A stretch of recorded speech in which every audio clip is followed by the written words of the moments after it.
one of the world's ground zeros for addiction, in that in a few square block radius we have thousands of people injecting, inhaling, and ingesting drugs of all kinds, and paying dearly for it. These people are often outside the law, certainly beset by many medical problems due to injection drug use, including psychosis, including HIV, including hepatitis C, cancers. They die of overdoses. This is trench warfare, and the people that are the frontline soldiers dying from it are the people affected by addiction. So that's where I worked for 12 years. And what I learned could be summed up really very briefly by saying that addiction is not a choice that anybody makes, it's not a moral failure, it's not an ethical lapse, it's not a weakness of character, it's not a failure of will, it's just how our society depicts addiction, nor is it an inherited brain disease, which is how the medical tendency is to see it. What it actually is, it's a response to human suffering. And all these people that I worked with had been severely traumatized as children. All the women had been sexually abused. All the men had been traumatized, some of them sexually, physically, emotionally neglected. And not only is that my perspective, it's also what the scientific and research literature shows. So addiction then is actually, rather than being a disease as such or a human choice, it actually is, it's an attempt to escape suffering temporarily. By the time I went to work there, I had already been in family practice for 20 years. I'd seen a lot, and I was quite attuned to the impact of early childhood experiences on adult psychology and adult brain physiology.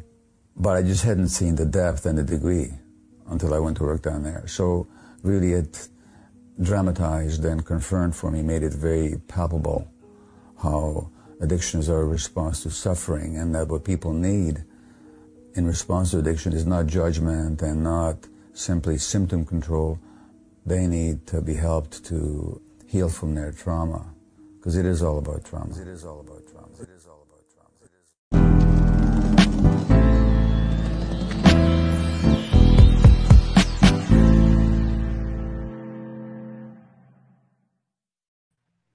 How's everybody doing today? It's the Trauma Series Part 6. I'm very excited about today's show. We're dealing with a real topic that we all can relate to. We're talking about substance abuse, healthy coping skills, and healthy relationships.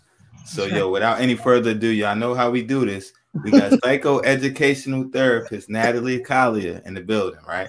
And she comes up here and she drops and it keeps it real. So, without any further ado, let's welcome her to the show. Well, hello, and thank you for having me. I love that we're doing these series. I get excited every time that we're getting ready to come up and come on and just, give the people something that they need. So I'm always happy to be here. So thank you for having me. I can't believe we're on part 6 already. It doesn't even feel like it's been that long. And I know you're getting ready to celebrate your 100th show. So that's just amazing too, that I've been able to be a part of that. So thank you. Thank you. And like I said, it's much needed topics, because in our community it's stuff that we all deal with. Substance abuse, a lot of times people, they feel like they become so desensitized as normal. Yes. But today we're going to break down how it's not normal and how trauma affects substance abuse. They both have a relationship with one another. Yes, they do. And so trauma and substance abuse, and I got some notes. So if y'all see me looking down, it's just because I want to hit some really key points, and I don't want to kind of get distracted. So trauma and substance abuse development. A lot of times early trauma experiences impact the person's ability to cope with stress. So oftentimes that stress becomes unbearable, it becomes overwhelming, and even frightening for that individual. And that oftentimes leads to addiction, because trauma has the powerful capacity to shape a child's physical, emotional, and intellectual development, especially when trauma is experienced early on in life.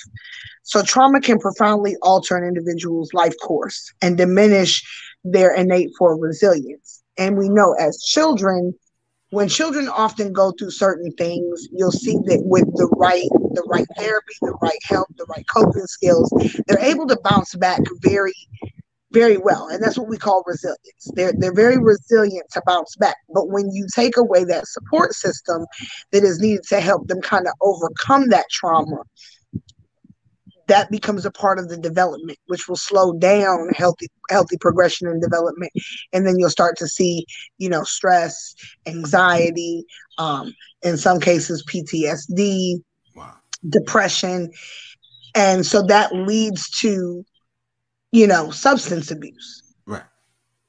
So we really want to, and I'm not saying that older people can't experience trauma. Military personnel, they've been overseas X amount of times. They've seen some things. Even adults can experience trauma, and it can still have a similar effect on them.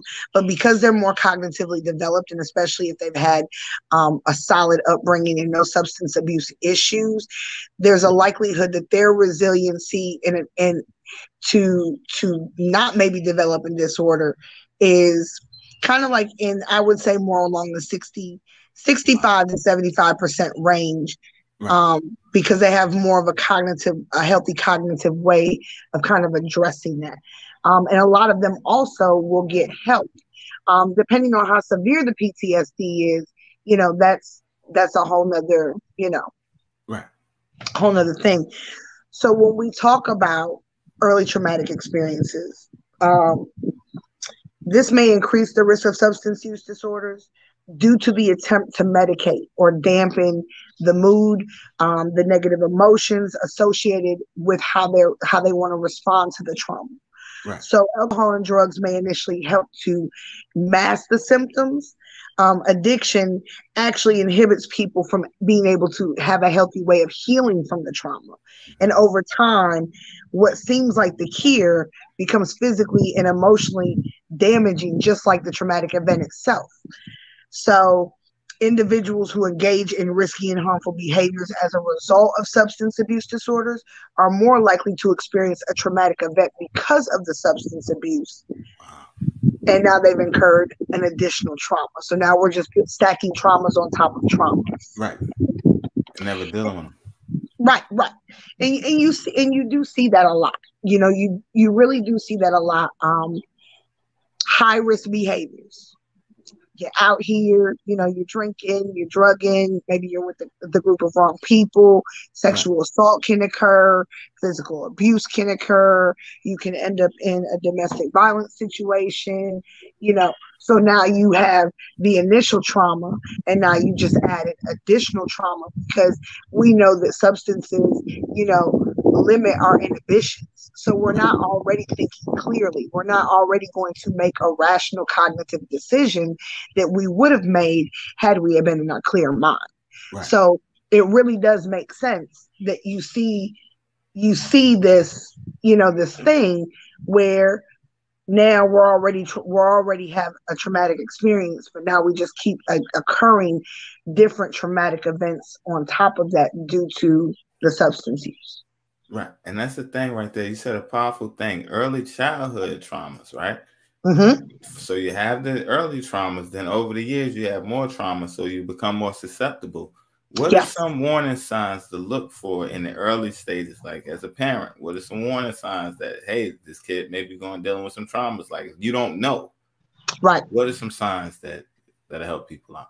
So I think if parents, and this can be really tricky depending on the parent-child relationship and how well, parents are open with their children or allow their children to be open with them, which I really encourage I did when I was an MST therapist, make sure that line of communication is open, because if you have an outgoing child who is all of a sudden withdrawn from social activities, they're not talking as much, they seem to be depressed or they seem to be anxious or hypervigilant in certain situations, that is definitely a sign that there has been some trauma there.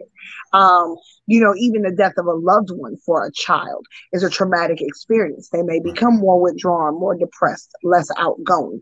That is a sign of trauma. So I always say if there's a trauma that has happened, such as a death, of a close personal loved one for that child, definitely make sure that you get them some therapy. You know, that is a given. But when we talk about abuse and things like that, those lines of communication so much need to be open. And parents really need to reassure their children, hey, if somebody does something to you, you can tell me, because no matter what they say, they're not going to hurt me. They're not going to hurt you anymore, you know, and it's not your fault. And I want to make sure that that line of communication is open. So if somebody's doing something that they shouldn't be doing, you can tell me. But it also becomes at that moment when a parent verbalizes that when it does happen, that they are responsible to ensure that that child gets the help they need. Right. Wow. And that's the thing right there. That's like a lot of times they tell the parent, right? Mm-hmm. Parent may not believe them. Parent may not do anything about it. You know, I was watching the TV show. Mm-hmm. He witnessed a crime. Mm-hmm. So now he's a witness. He don't want to, you know, he's black. He don't want to go testify. No. So the family's telling him to go do the right thing. So he goes down there now, but it's like now he comes out of the courtroom. He got to deal with the street choices and stuff like that of now you told. Right. So it's like, okay, in those situations, right? So somebody corners him up and they ask him what happened. Mm-hmm. He confided in this guy thinking you're going to fix the situation. Right. So he opened up. He told him everything. The guy did nothing. Right. Now the little boy starts rebelling because it's like, I told you, you were supposed to fix this. Right. You did nothing. So I use that to say that's like a parent. The child coming to the parent saying, this happened. Mm-hmm. Parent does nothing. They go to an aunt. This happened. Auntie doesn't do anything. Grandma, this happened. Grandma doesn't do anything. So now they become reserved. They feel like it's okay now. How important is it? Because like a lot of times it's like nobody wants to hear that it's their family member that's the predator, or their family member that's doing these sick type things.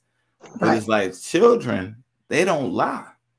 No, they don't. And not in situations like that. Now, if they're around certain things, they may not learn how to manipulate and stuff like. But it's already traumas and stuff. It's not normal already. Right. But if a kid grew up in a normal household, that's not normal for kids to make up stuff like that. So as parents, it's like, you know, we got to take it serious.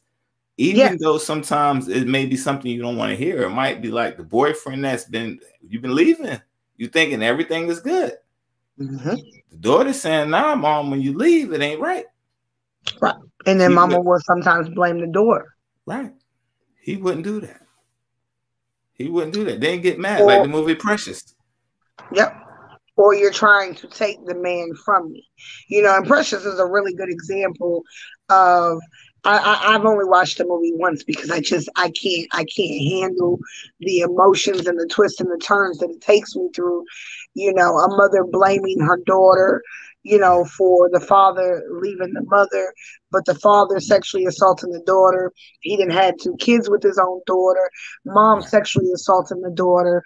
Like, you know, that is heavy within itself, but it is a real thing, because you have to think about when you watch something like that, what kind of traumas did mom have that she was willing to, you know, blame her child for her own sexual assault and say you're trying to steal my man. Like, so a lot of times I think when parents don't help their children, it's because they have a trauma. And that trauma has now manifested for however many years it is manifested. This is their way of thinking. They have been rooted and booted, as I like to say, into that mindset. You know, once you cross a threshold of 40, your likelihood of change cognitively diminishes because you've developed this pattern, these habits for so long. So now it's like, okay, now I need to change this. But how do you really change that without help? And I think that, you know, that's why psychoeducation is so important, because it's just giving people that understanding of certain things for them to be able to mull over and be like, okay, I need to go and talk to somebody. I need to go and see somebody for this. And I always say, really do your research on who you're going to see. Make sure their credentials are the right fit for what you're looking for. You know, even with treatment facilities, find a facility that meets your needs. Do your research. You know, everything is not going to be an equal. You know, and I'm not trying to knock, you know, mental health. I'm not trying to knock substance abuse treatment, facilities, but all of them are not created equal. And all of them are not for the benefits of really seeing rehabilitation. Right. You know, a lot of them are also in the benefit of the money that they're going to receive for whatever grants or, you know, off of the insurance companies. Right. And, you know, you'll see that, you know, you see that. So it's like, you really just got to do your research and really open yourself up to some help, because you don't just destroy yourself. You know, I always like to say, when you have a family, your choices don't just impact you. You can think that all you want to, but they're going to impact those around you. So you really have to think about that. But you got to be healthy before you can be healthy for anyone else. And that's so true right there. And right there is, like you said, masking and coping. It's like we're dealing with stuff. So now you see the mood change. It's like they're outgoing. Now they they're more reserved now. All right, let's talk about the dangers of that coping, because around that age, them early adolescent years, is when you're starting to get your little freedom and stuff like that. And then depending on the crowd you in, you might be getting into some things that may not, you know, you might be drinking a beer or two here and there. You might be with the Mad Dog Night Train crew. Throwing up, you having some bad nights, you know what I'm saying? But it's like, it all depends on the circle that you're around and the people that you're around and what you influence to. But like you said, you're still developing. Right. Now you're going through these traumas, right? So now, even in that, you might be acting out in violence. You might be, you know, you might have got abused in a way. It may not be sexually, it could be physical. But now you felt like they had the power over you. So now you become a bully. You get a gun. Now you start terrorizing people, because I don't ever want to feel that way again. I don't ever want anybody. Now, when we talk about mixing the drugs and the substance abuse lifestyle with that, let's talk about the dangers of that, because between 15, 21, you're still trying to figure it out. But a lot of times in those instances, if you mess it up too bad,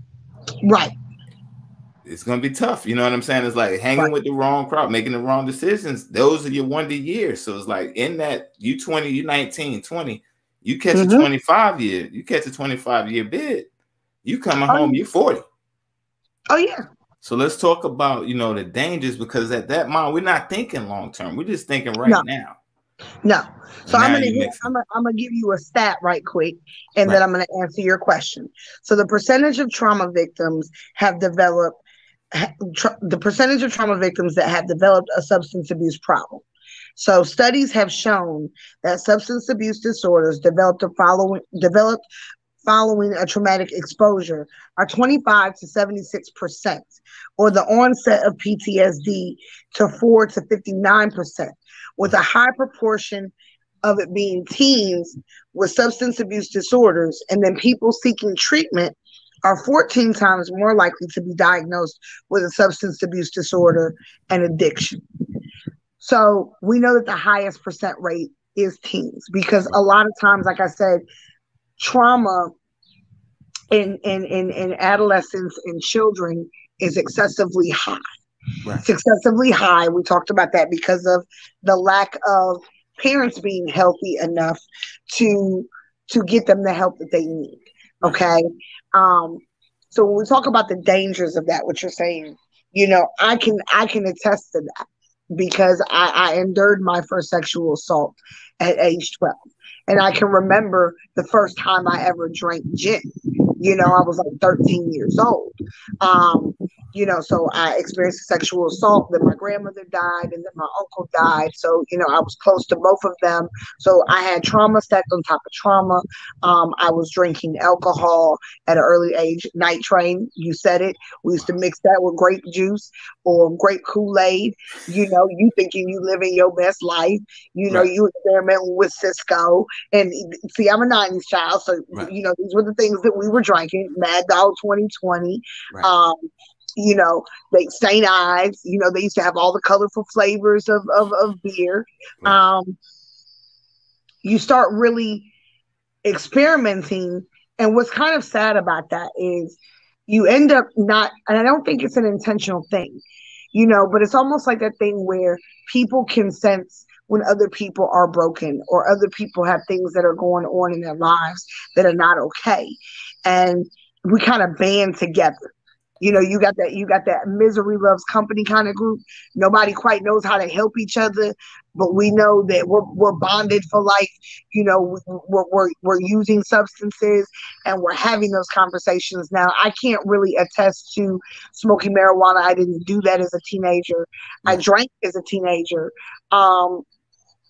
and it opened the door for other things because I did get sexually assaulted. Right. You know, again, because of, you know, my substance use. Right. So it really is a dangerous thing. In today's generation, you know, they have access to way more things than we had access to. Right. You know, they're raiding. We talked about that. They're raiding. You know, the medicine cabinets. They're bringing all these pills to a party and dumping them in a bowl, and they're just taking a handful of pills. They don't know what they're taking. They're mixing it with alcohol. You know, the percentage rate right now of children and heroin addiction is skyrocketing.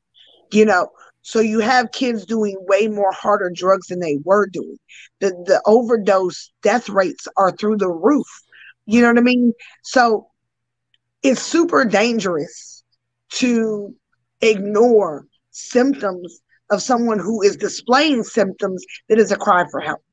Right. Or if somebody blatantly comes to you and they need help and you don't want to help them, then you need to really check yourself. Right. Because we should want the generation underneath us to not have to experience some of the things that we experience. Now, I'm not saying that we're going to protect everybody from everything because we're not. Right. But we should at least put the information out there. Right. You know what I mean? You got to put it out there. It's just like these young girls that are going to clubs, you know, they're sneaking into clubs. You know, I'm just going to use this as an example. You know, I was listening to um, a uh, a YouTube video, and you know, I guess the girl Selena Powell, she sleeps with all the celebrities, and then she airs them out real bad or whatever.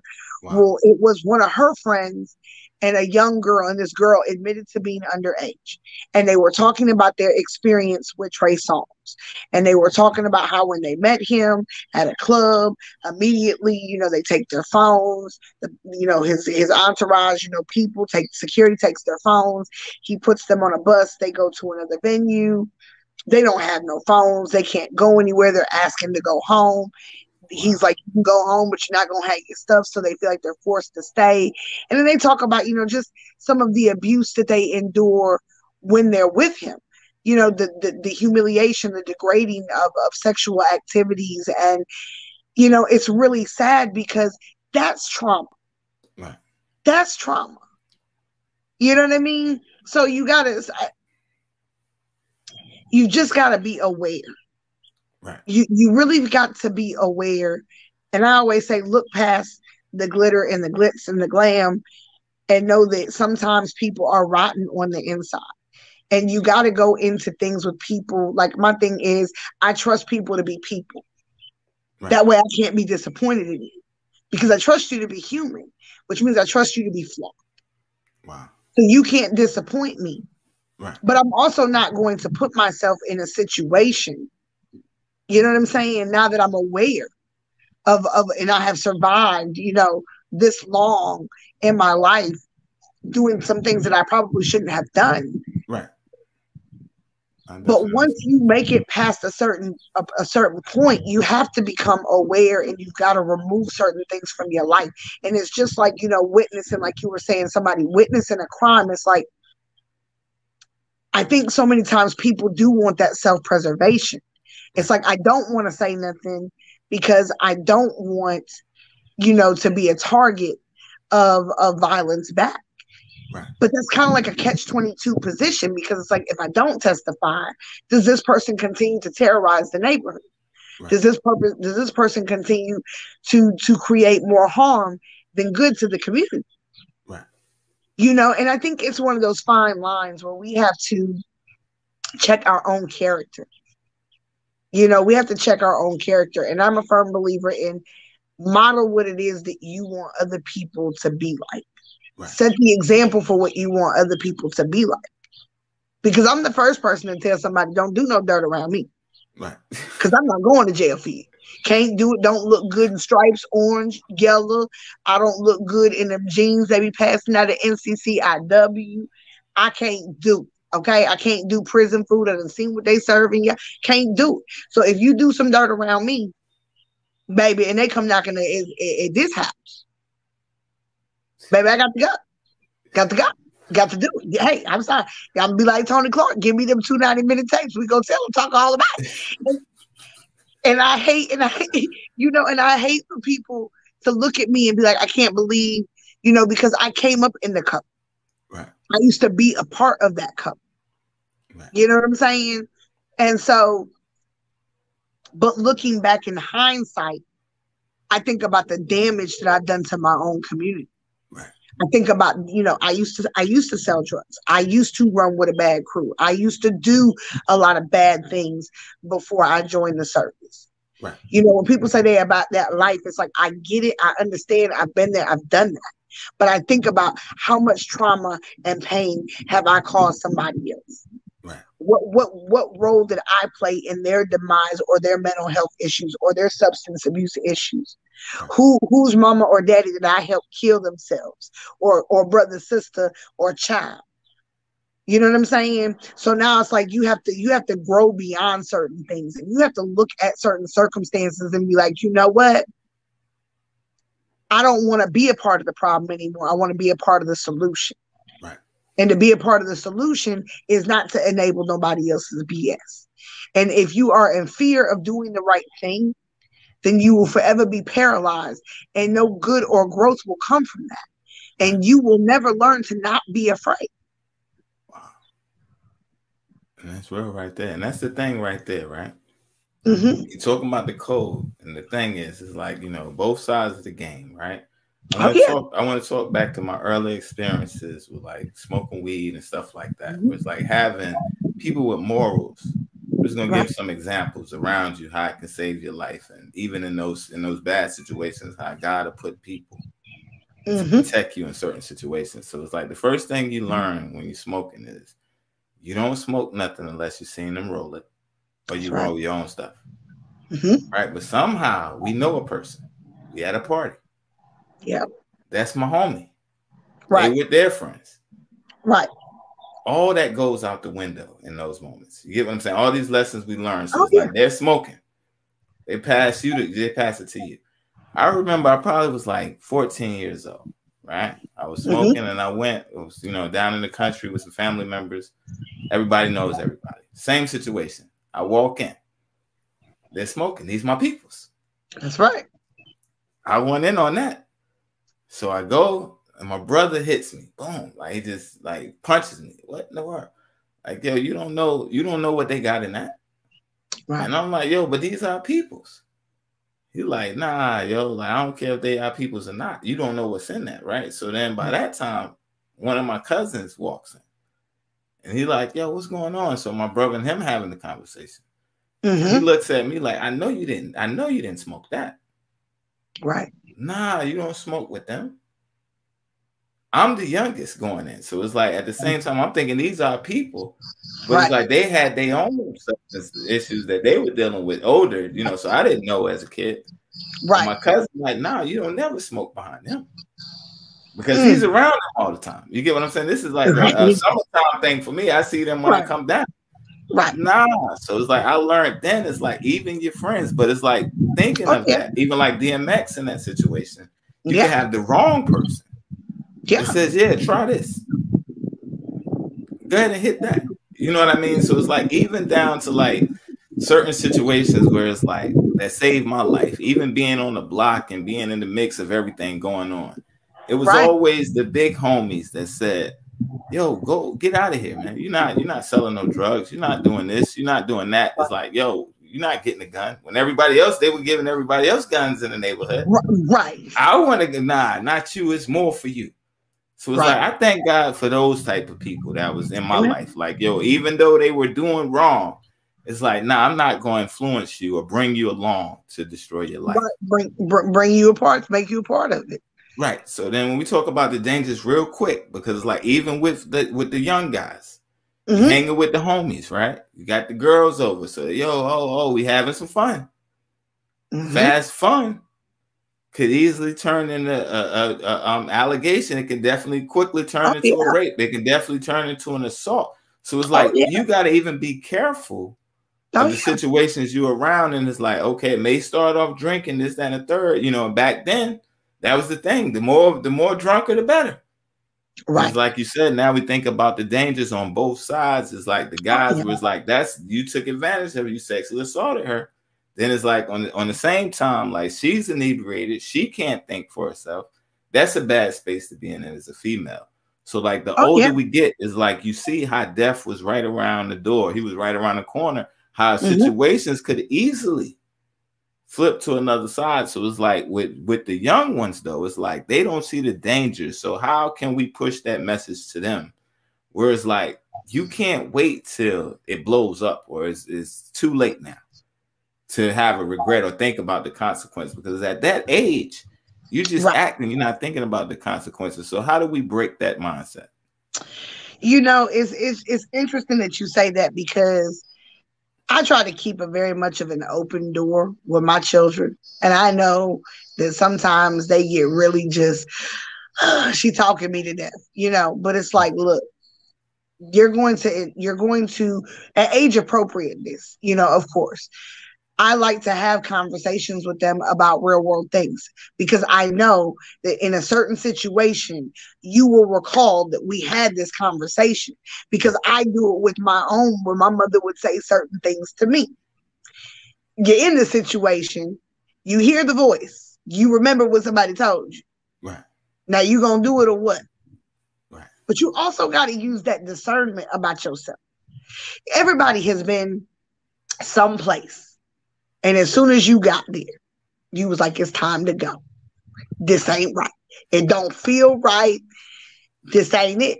And I've had that feeling on multiple occasions where I've been somewhere and I'm like, it don't feel right. I've even been with my husband and we've been a couple places and I'm like, nope, it's time to go. Right. Or he'll be like, it's time to go. You know, you've got to use that your intuition don't be wrong. It's not wrong. It's your intuition for a reason. And it's very much, you know, there. And I believe that's, you know, the Holy Spirit in us that's like, hey, stop. Don't enter. Don't go there. You know what I'm saying? And we choose to do it anyway. But I think that our children need better mentorship. And unfortunately, it's very sad that we're in a generation where, you know, grandmothers are 36 years old. Because if you haven't been, and I'm not saying that all of us didn't learn from that experience, right? Because some of us have had children at, you know, in our teenage years. Right. And, you know, but it's very difficult to grow as an individual from your childhood into adulthood and then be able to parent this child who's also maybe 15 years younger than you or 14 years younger than you. It's very easy to blur that line of parents and friendship. Right. You know what I mean? You really have to be a parent, and that support system, it takes a village. But we as parents, we also got to be aware of who we keep around. who we keep around our children. You know, we've got to do that part as well. And then kids have got when they have a great support system, they're less likely to do certain things than kids that don't have that. Right. You know, I can remember being the kid, and I'll just give a prime example. I can remember being a kid. My mama say, you better be in here when streetlights come on, and that's gonna be it. Because if you ain't in here when streetlights come on, first of all, she gonna tear my tail up. Then I'm gonna be grounded. Ain't gonna be no phone. Ain't gonna be no outside. And for us, that was like the end of the world. You know, when you came in, that's when you was on the phone. If you wasn't outside, you know what I'm saying? And so, but I remember wanting to do certain things, and my mother would say, no, you're not doing it. Well, so and so gets to do it, and that's always the phrase that pays. You know, and I heard a kid say that to their parent the other day. Well, their mom lets them do, and she was like, I don't care what no so and so mama let them do. But you remember, you had those friends that could stay out as late as they want to. They could go to whatever house party they wanted to. I had girlfriends that could paint their nails whatever color they wanted to. They could wear makeup. I couldn't do none of that. And I look back in hindsight. Thank you. About all my friends that really liked my mother, like really just liked my mom, and I would be like, man, you tripping. She be tripping. Y'all don't want none of this. They wanted somebody to care about them. Right.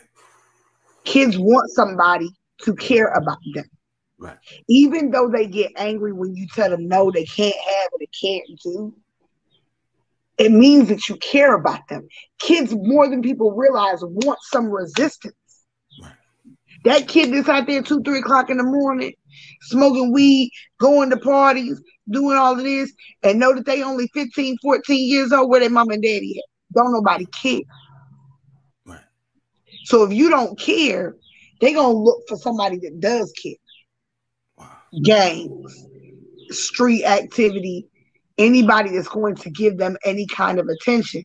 And a lot of times, kids, you know, and I used to teach parents this when I used to work with really young kids. Right. Like when I used to work with kids between the ages of like 4 and 9, I would tell parents, they were like, well, I don't know why he's acting out. And a lot of times it doesn't have a lot to do with trauma. You know, it's that they want attention. And I would tell parents, if you don't give your child attention when they're doing something positive, they're going to learn that if I act out negatively, I'm going to get your attention.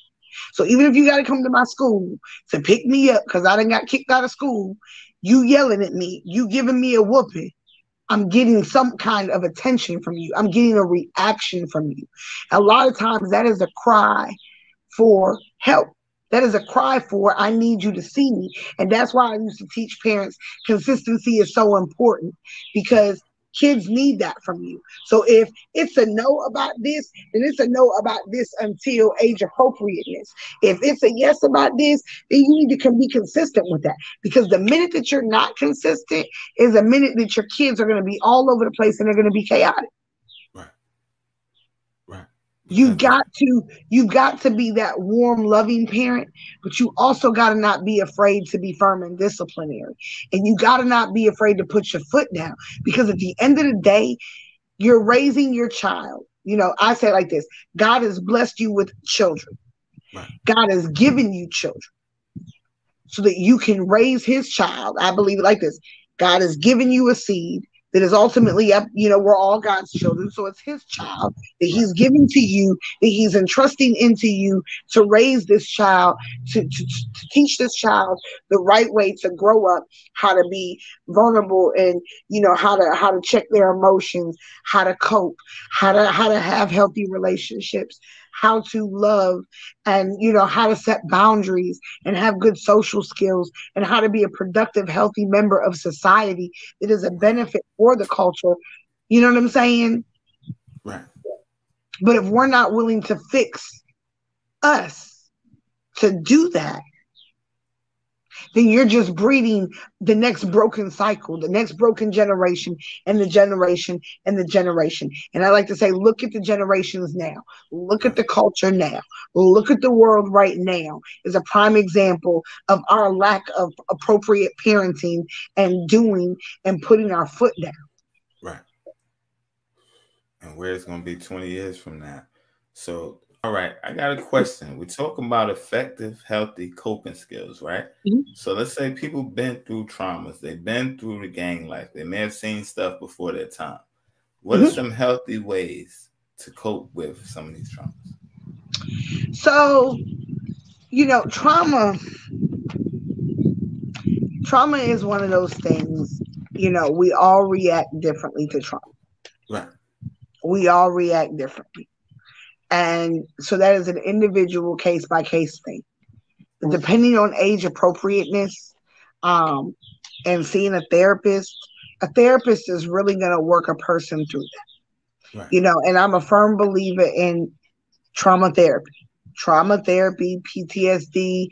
There are mental health professionals that specialize solely in those two areas. Right. And it is really important to see them because they're going to kind of help you walk through that. They're going to help you process that trauma. Right. And, for some people with age appropriateness, it may be journaling, how that experience made you feel. What are your fears, moving forward. They're going to do that. I've seen it trauma therapy for kids is oftentimes played out in play therapy or art therapy. Right. But the biggest goal is first you have to address the trauma. You have to kind of work through that. And then you start to teach, healthy coping skills moving forward. But a lot of times we learn those things from our parents. We watch how our parents handle situations. That's why when a man and a woman are married or they're in a household or even if they're separated or they're not together, it is important for the child to see their parents interact. They watch their parents under pressure. They watch how their parents deal with things. If, every time mama gets stressed out, she smokes a cigarette or she has a drink or daddy has a drink, or, they're smoking weed or, they're lashing out verbally. They learn that, this is how you deal with this situation. So if I'm watching my parents' substance abuse use, right, then that's teaching me that this is how I cope with certain situations because children don't do what we tell them to do. They learn by what they see us do. And it's a very big difference. That's why we as parents can say, do what I say, not what I do. No, ma'am, that doesn't work like that. It will, no ma'am, no ham, no turkey. It'll never work like that. Right. Kids don't do by what we say. So what we say has to match how we behave. It's gotta be the mere consistency of that. Right. Because when you're dealing with addiction and you're dealing with substance abuse, they're commonly connected to co-occurring disorders. So that means you're having, you have a substance abuse disorder and it's co-occurring maybe with bipolar disorder, or it's a co-occurring with anxiety, or it's co-occurring with depression. These two things are happening to you simultaneously. You are experiencing both of these things at the same time. Right. And people who use substances, again, they use it to help dull the symptoms, whether it's post-traumatic stress disorder or, it's a trauma, maybe hasn't gotten the PTSD, but it's still a trauma. But another disorder will occur. So say you have, let's just say you have PTSD or you've had a traumatic experience. Now the depression or the anxiety can occur as a result of the traumatic experience. So now you have substance abuse. So you're just stacking on. You're stacking on, these different mental health issues. And, it's a very sad thing because a lot of times, with PTSD, comes hypersensitivity, social withdrawal, depression, insomnia. While alcohol and drugs, again, may, initially help to manage these symptoms, addiction inhibits people from effectively healing from the trauma. And over time, the cure, again, causes physical and emotional damage, just like the initial traumatic event itself. And a lot of people don't like to have this conversation with me. But I was doing some research the other day, and I was just looking into alcohol because I find that it is insane, how this is legal, knowing that the damage of what alcohol really does. And I know a lot of people get mad with me about that. And, I know it's not, having a drink is not a bad thing. I think it being drunk that is a bad thing, because that's where all the problems initially start, for a person, is when they're intoxicated. But one drop of alcohol can have a damaging effect on the brain. Just one drop. So long-term chronic alcohol abuse will have drastic effects on the brain as a person gets older. Alcohol is the most legal substance in the world, but it is the most traumatic and damaging substance in the world. And a lot of people don't like to have that conversation, but there are research studies around white liquor and dark liquor and the effects and how they are made to do certain things. And a chronic alcoholic is almost just like a chronic heroin addict, right? Wow. Chronic heroin addict can't just quit. A chronic alcoholic can't just quit, because if you decide to quit either one of those, you're going to drop dead somewhere. Wow. So to treat an alcoholic, there's special medications that have to be given to them so that their organs and stuff don't shut down. Same thing with a heroin addict. Right. They can't just quit. Methadone, Suboxone. They got to treat you to get you through. But we pump these things in our culture. So, even if we just remove the illicit drugs from the situation, right, alcohol is pumped all day, every day. Right. It's promoted. Clubs promote new drinks of alcohol. Celebrities promote their own brand of alcohol. You can't go to a club where there's no alcohol. You can't go to a restaurant and there's no alcohol. It is everywhere around you. Right. Right. It's the easiest thing for a person who's incurred a trauma that is old enough to buy, or even if you're underage, it is one of the easiest things to get your hands on. Right. No, that's a fact right there. So let me ask you, right? I'm going to give you 5 different profiles, 5 different types of people, right? Okay. This is their mindset. And then what advice would you give to that person, right? Okay. All right. I'm just waking up. I'm about to start my day. I want to go get me a cold one. Shake it off, you know what I'm saying? To start my day. So I wake up I get me 2 22s every morning. I'm not a drunk. I just like to shake the ice off, shake the edge off a little bit in the morning. So I start my day. Some people like their coffee. I like my deuces. What advice would you give that person? First, I want to tell somebody who's drinking first thing when they wake up in the morning, they're an alcoholic.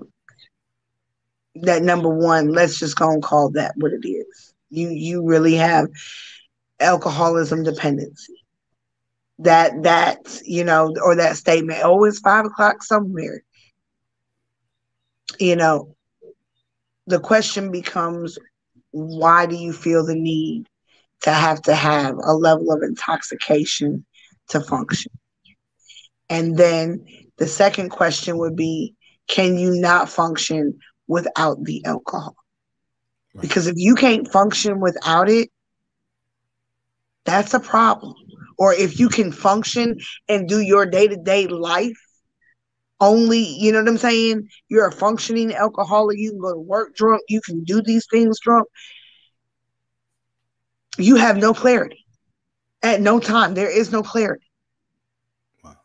So the question becomes, why? And a lot of times you'll see people, they start drinking, they build their tolerance up. tolerance just keeps building, for more alcohol. They need to go to treatment because they need to find the underlying root as to why they're drinking like that. Because eventually, if you're drinking in the morning like that, something bad is going to happen. And another thing about alcohol is it eats your liver. That's the one thing that heroin and alcohol have in common is it eats at your liver. You can't live without a liver. Right. So you can drink that liver all the way down if you want to. People always say, well, when you wake up with a hangover, it's because you're dehydrated. No, it's not. No, it's not. You're not dehydrated. What it is your liver can't process the toxins from the alcohol fast enough out of your body. So you become in this state where you wake up with the worst hangover as your liver is still trying to process out all the toxins in the alcohol. So alcohol is extremely toxic for the body. And that's why alcohol poisoning and alcohol-related deaths from alcohol poisoning are just as high because your liver can't push it out fast enough. They're not dehydrated by no means. Wow. Okay, so profile number 2, right?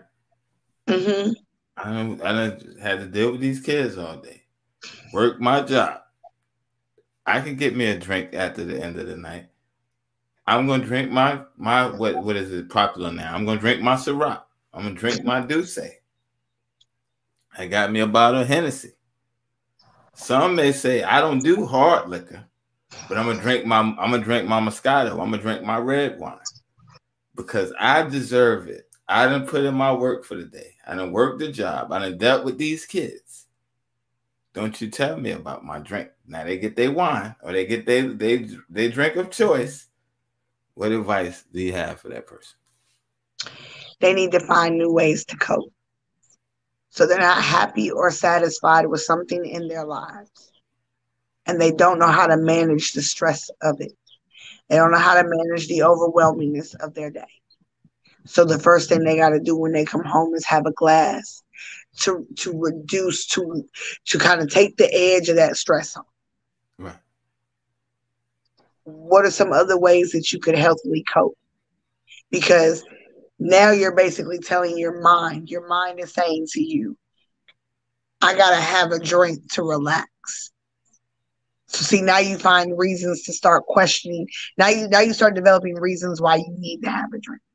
Right. So now you become dependent on that drink every night. I need this to take the edge off. I need this to relax. If I don't have this to relax, then I can't relax. Right. So you need to figure out other ways to maybe release endorphins, i.e. working out, maybe come home, go for a walk. Alcohol is a blood thinner. Right. It thins the blood. Now, there's studies that'll say, 1 glass of red wine is good for your heart, this, that, and the third. I encourage people to do more research on that. You will find that that's absolutely not the case. Wow. That's real right there. Okay, so profile. And again, we don't condemn anybody that does drink. You know what I'm saying? But here becomes the thing with alcohol, right? So just want to throw this out here. The Bible says that drunkenness is a sin. It's not the having a drink that is a sin. Right. But in today's society, how many people really just have one drink? How many people actually follow the guidelines for drinking appropriately? Right. To a T? It says if you have one drink, you need to wait an hour in between drinks. Wow. So like if you get what I'm saying? Right. So we in this culture, we drink to signify certain things. We drink to celebrate. We drink socially. We drink when we're down. We drink when we're happy. We drink when we're stressed out. We drink when we're overwhelmed. You're showing all the classic signs that this is how you cope. If you did it once a night out of a week or twice out of the week, and you say, hey, 2 times a week I come home, I have a drink, I get in the tub, I relax, I say cool. But if you're doing it every night, you're showing that you're coping with managing your stress, and this is how you do it. This is what you need to unwind. That's not healthy. And you're on your way. You're on your way. See, we all start out with that little bitty symptom, that small entrance. Right. See, I never got to the point when I did drink where I was drinking when I came home from work. But I like to drink on the weekend. Okay. And I associated my drinking, and anybody that's watching that was military with me or has partied with me in my military life knows that it went down. You know, we would have parties and gatherings, and it'd be bottles flowing. We'd be having game night. People bring food. We'd be having a good old time. But I associated every time I had those gatherings with my friends and we would play games or just celebrate, you know, just to being together, it always had to include alcohol. But now that I can look back and actually see that and be like, why do I need to be intoxicated to have a good time? Because you start to associate fun with drinking. And I did. I couldn't have fun if I didn't have a bottle. You know what I'm saying? And that, even though it wasn't an everyday occurrence, if I wasn't drinking, I wasn't having a good time on the weekends. So you learn to start being able to see, and then you have to learn when you stop drinking how to, you know, kind of navigate. And I don't think I was an alcoholic, but I think I definitely, you know, took it to the extreme in some cases. Right. And that's the thing right there. So that leads me to person number 3, right? Okay. Works a good job. Pay their bills on time. Good credit. Yeah. Good credit. But they're the social butterfly. They like the nightlife. Oh, yeah. Right? Every time you see them, drinks on me. Shots. That's 9 o'clock. That's 9 p.m. Take a shot. By 12 o'clock, let's take a shot. By 2 o'clock, now they just happy. They just hugging everybody. I love you my whole life. Before we leave, let's take a shot. That was me. That was me. What advice would you give to that person watching the show that might be dealing with that? Why does your social life need to surround alcohol? Do you have issues with healthy socialization without intoxication? Because for some people, they may socially be awkward or they may really struggle with anxiety. So to be in groups of people, some people need to take that edge off. They need to, you know, I've been social my whole life. So it doesn't matter if you give me alcohol, you take the alcohol away, I'm still going to be just as social. But it's something about how it just makes some people relax. It makes the, you know, because alcohol lowers the inhibition. So the brain stops thinking so much. It's not so rational. You're not over analyzing anything, right? So as that inhibition goes down, the more comfortable they feel about socializing, the more loose they think they become. So the question for me, for that person, for me would be, is, do you find it difficult to socialize without the intoxication? That's right there. That's definitely right there. And if so, you know, you need to work on, you know, and that would be a therapist thing to do, is also get with a therapist and have somebody kind of walk you through why you struggle with social anxiety. Because there's something there that happened to you that kind of shuts you down in a social way. So you really want to work through that trauma so that you will find avenues of being able to be social and have that social interaction and be able to do so in a manner that produces good, healthy relationships instead of intoxicated relationships and unhealthy relationships with people, you know? So you can't have a healthy relationship with people and always be drunk. And that's real. So that leads me to number 4. Number 4. Such and such is on the way. They on the way. Hide the liquor. Don't nobody give them no drink. You put them on a beer. They call it, you can have a beer or two. That's it, but no hard liquor. The last time they came, they threw up all over the place. The time before that, they used the bathroom on themselves. The time before that one, they was fighting. In the midst of the fight, they snatched some lady wig off, got in the wrong car, and tried to steal their car to get out of the place before the police came. They can't handle their liquor. Yeah. They show up with the party. Yes. So they got everything you need, but they bring 3 bottles, but they're 2 bottles in the wind. So they brought 5. They brought 3. They brought 3, but they knocked 2 off before they got there. What advice for that person? You know, alcohol has a tendency to bring out people's true colors. I don't know what it is about alcohol and showing people who you are, but alcohol shows people who you are. And now that I am, that I don't drink no more, I can't do drunk people. Right. Like I love everybody, but once you get to a certain space and you be starting to act a certain way, I slightly like to remove myself from the situation. And it's because I probably don't drink it. So because I don't drink it, when you're drunk and you drunk with other people be like, you're all sheets to the wind. Don't nobody care about what's going on. But when you sober and you around some drunk people, you be like, I got to go. I got to get out of here. They crazy. Right. That person right there has no limitation. There's no limit. None. So they purposely are drinking to get faded.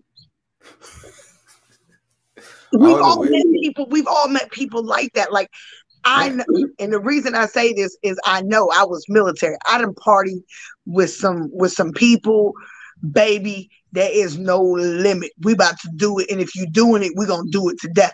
And even in my drinking phase, I'd be like, I can't go no further. Right. I can't go.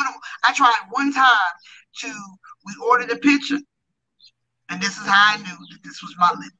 We ordered a picture of Blue. It was called Blue Motherfucker. We ordered a picture of Blue Motherfucker. It was in a club. It was not that close. It was not that close to closing time. Right. I know my husband remembers this story very vividly. I'm about to put myself out there. I said, "Oh, we just got this picture." Right. I had never had one of these successfully.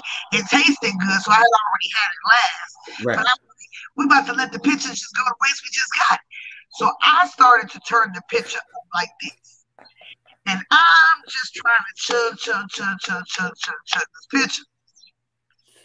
Baby, by the time the club closed and we hit that door, wow, I was faded. All I knew is one of my good friends, I don't know if she's watching, her name is Renee. She had to take me home. Wow. She got me home, and I guess according to her, I started jumping all over the bed, and was just acting, just crazy, just being crazy. She had to call Cruz and be like, "Hey, I need you to come home and get your wife," because she got a control. I woke up the next morning and I felt like death. Okay. Right. But I now associate that with people that behave like that, though. The purpose is to get drunk. And I party with people like that. Tonight we going out, we getting drunk. That's the goal. The goal is to get wasted. We're gonna get 3 sheets to the wind. That's what we do. That person that you just described, they jumping in and out of people's cars, they peeing on themselves. They like to be inebriated. They want to push the limit. That's the person that wants to push the boundaries. And for them, they can't have a drink and be okay. This is the person that has to constantly push the envelope every time they drink. And a lot of times that particular person doesn't remember all the events that had transpired. So when somebody's telling them like, "Hey man, you was jumping in and out of people's cars, you was trying to steal cars, you done peed on yourself, you throwing up, you wilding out, you trying to, you snatching my homegirl wig off her head," like they be like, "What? I didn't do all that." Yes, you did. Nah. Cause you was faded. Right. You was 3 sheets to the wind, white boy waist. Right. So you have some people that need to get to that level. So the question that I would have for them is, why do you want to get that kind of wasted? Right. Wow. Or what is it about you that what, you don't like? That you right. That you don't want to remember. Because you're damn near drinking yourself to blackout. And those are the people that are at the highest risk for, intoxicated deaths. So what, and that could be, and I think that's a great thing that you just said, like, what is it that you think that you are? Do you think that people want you to be that intoxicated because then you become the life of the party? There's a reason that you're drinking that heavy. Right. And that's one of those scenarios that I can't be specific on because, like your social, like the guy that wants to drink because he's going out he goes out on the weekend and he's getting, he's probably socially awkward. This person probably isn't socially awkward. Right. But there's a motive as to why he needs to get faded as far as he does. But then some people know no limits. Right. He may not be a drinker every day, but when he does it, this is the extent that they go to. Right. So the question becomes, why do you got to get faded when you drink? Why is that the goal? And they look at you, right? And you say that. And I'm joking. Mm-hmm. You're probably gonna get mad as hell at me right now when I say this, right? But I just started while you said it, right? So you asked them, why do you got to get to that limit of drunk, right? Mm-hmm. They're inebriated, and they turn and look at you and say, "Because I'm a no limit soldier."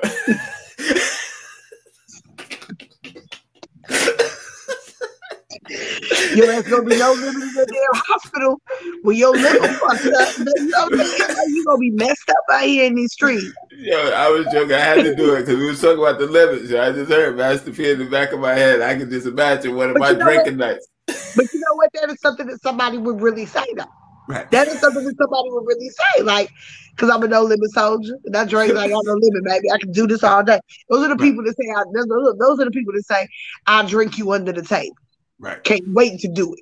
Ready to show it. Like you said, with 5 bottles. I done drank 2. Let's get it popping. Like they are the ready to party. Life is a party, everyday party. I want to party type of people. But they have no limitations.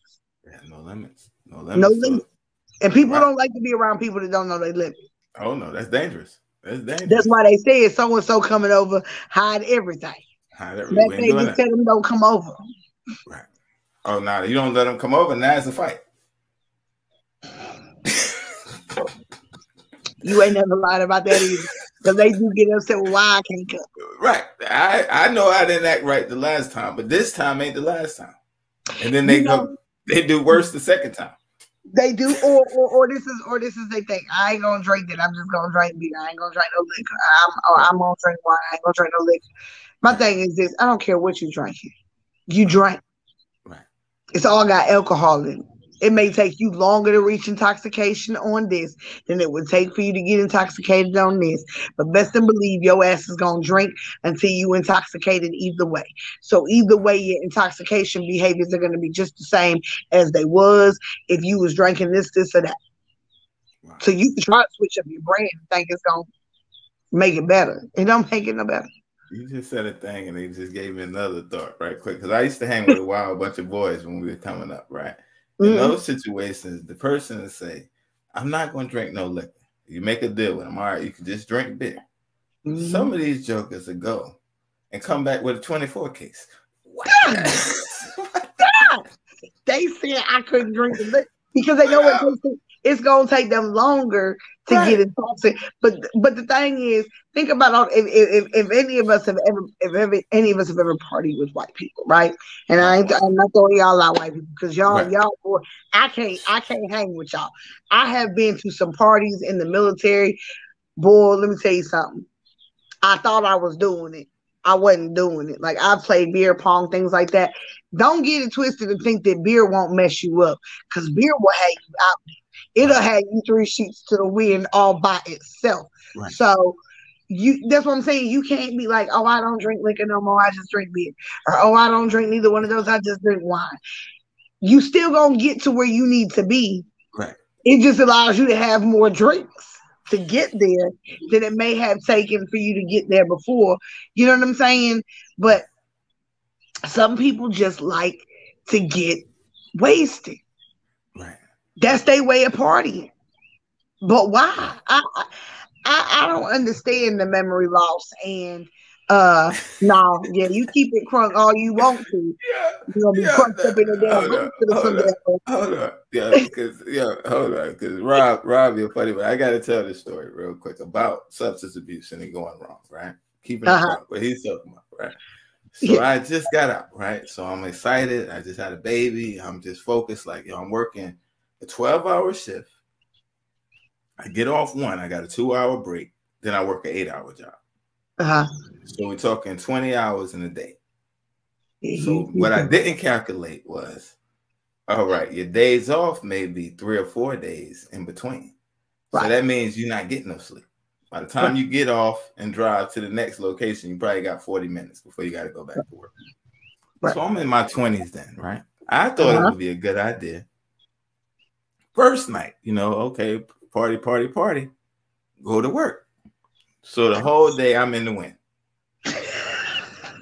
I get through both jobs, my break, I gotta get back right. Boop, boop, boop. Gotta power back up. Keep it going. Get to the next job, right? 8-hour shift, it goes good. Right. So now we on day 3 of a party. we've been rolling. So all right, so now the funny thing about it is the 12-hour shift job was like on an assembly line. So I'm constantly moving. The 8-hour job was like unloading a truck. I'm like the guy that when the shipment comes in, I take all the pieces. So I show up to work the 3rd day. So this is just drinking, smoking, trying to keep it crunk. That's what Rob was talking about, keeping it crunk. Right? So now, this is crazy. No sleep. Definitely no sleep. So this 3rd day, right? So I get there. My manager, he looks at me because I got to be smelling like a brewery by now. Right. I'm just rolling. Drink, smoke, roll. So he is already looking at me like, what the hell? Right. So he says, I need you to be focused tonight. We got 3,700 pieces on the truck tonight. Oh my God. I've been up 3 days, no sleep. And you telling me it's 3,700 pieces. No, me and him got unloaded. So I'm gonna tell you what happens, right? So now we're loaded. It's just me and him, and it's just me and him in the truck. So it's like the truck smells like a wino, just like a liquor house. I'm just going. 3rd day, right? Unload the truck. That's about 4 hours in. I got 4 hours left. So he say, okay, now I need y'all to stock the shelves and put the stuff on the floor, right? So this is my 20s. You know what I'm saying? This is old stuff, but it's like it's definitely it's gonna get better. So he says, okay, I need y'all to do stocking now. So I'm looking, I'm dead tired, I'm beat, and it's like the drinking not working no more, the smoking not working no more. It's like before, it's like it pumped me up. Now it's just dragging me lower. Like now I'm dragging you down. It's taking me out. So I'm thinking though, like I'm inebriated, but I'm thinking. So I say, give me the pet section because that's going to be the smallest stuff. Give me the pet section. But what I didn't think of was these dog bags and all that. Somehow along the way, I go to break. I keep it crunk a little bit more. What I thought was a good idea. This really finished me this time. Now I'm over the top. I'm really drunk and it's going back. So now I got these pallets of dog food, right? Right. So I see the 50-pound bag of dog food. It's almost like I'm in a desert at this point. I'm so tired. These pallets and these dogs is like, yo, I could make a slamming bed up in this joint. If I could just rest my eyes for about 20, 30 minutes, I could make it through this shift. No, you wouldn't. So now I done made a straight up pallet. Like, so just imagine you walking through like a Walmart or something like that. So I done made a pallet on the shelf. So I'm actually tucked in on top of the dog food, like a casket on the shelf. So it's like, so if people walking by shopping, they look, there's somebody down there damn asleep. So let me tell you what happens, right? So it goes bad. Now, my idea was, I'm gonna get me about 30 minutes sleep and I'm up out of here. So this is about 1 o'clock by now. I get off at 3. I wake up. They're doing the last call. It's 9:45 that night. So not only did I sleep through my shift, I missed my second job. I get up out from the shelf. So now I'm looking around. You know how black people, we looking around. Yeah. Did anybody see me? You on camera, everybody's seen you. I didn't notice at the time. But it's like, Right. so I get out, I'm looking around. Let me see if I can slip past the store manager. Let me see if I can, you know, none of my coworkers, maybe the one that I know. Did they say anything? I don't know anybody in the store. You're going to trip out because we're talking 10 hours later. So this is a whole new crew. Because I'm there to prep before the store opens. So store opens. Store is closing. Store that opened. Now store is closing. And I've been like this on the shelf. They left you. They didn't even wake you up. They didn't even wake me up. I went back and it's like I was scared at first. So I called my manager. And he didn't pick up the phone because he knew what I was going to do. He let me walk in. So you look rested tonight. I said, yeah, I'm good. Well, because of yesterday, you can take the rest of the day off. So I was fired. Needless to say, I go to the second job. I didn't no call, no show. I lost 2 jobs the same day because I was trying to keep it crunk. So then when I come back to the boys, I got a story to tell. And that's what Rob was talking about. It's like, yo, I was trying to keep it crunk. He's like, son, you didn't get no sleep. And I'm like, yo, Rob, I was trying to keep it crunk. But it was like, Lil John, that was it. Lil John said, we're done. Not another, okay. None of that. So yeah, that's substance abuse for you right there. So it's like to have you doing some things that you're not proud of. And then when they showed me the tape back, I really couldn't argue about why I was fired. Y'all are right. This is really terrible because you got people walking by, you know, and then mostly people that's shopping for pet food are families. So you got mothers and kids. You got older people. And here's this black employee sleep on the shelf. So yeah, that was terrible right there. That is a bad story. But we've all done something stupid. You know what I'm saying? And alcohol does make you think that though. Like it does pump up your head a little bit to make you feel like I can get through this or I can do this. You know, it's not a problem. You know, I like to say I used to drink. You know, and I smoked cigarettes, but I used to drink. Right. And smoking would always be my indication of how intoxicated I was because, you know, it always elevates the alcohol. You know what I'm saying? It just, I don't know, it just does something that makes it stronger. Right. And I would always get mad when I feel like, okay, I'm at my limit. I'm good. I feel good. This is great. I'm going to go have my cigarette. And the cigarette will push me over into drunkenness. Next thing I know, I'm drunk and I'll be fussing myself up like, why did you have to smoke the cigarette? Or why did you have to drink so much? You know what I'm saying? But alcohol does make us do crazy things, or we do think that we need this in order to be able to function. Unfortunately, that was a bad mistake for you because alcohol usually makes you crash after a while. You can only get drunk and then ain't nowhere else to go but downhill. Yeah, I know all about that story, Rob. And falling asleep. Cruising told me that one.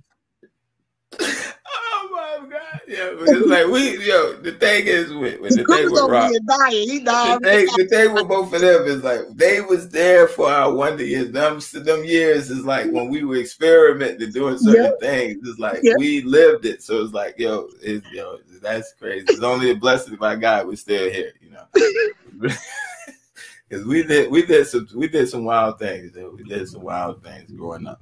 So that leads me to my last personality, right? And it's gonna be a male or female. So I'm gonna ask the question both ways: is it male or female? All right, man. My girl's coming over. I gotta start drinking, so I'm ready when she gets here.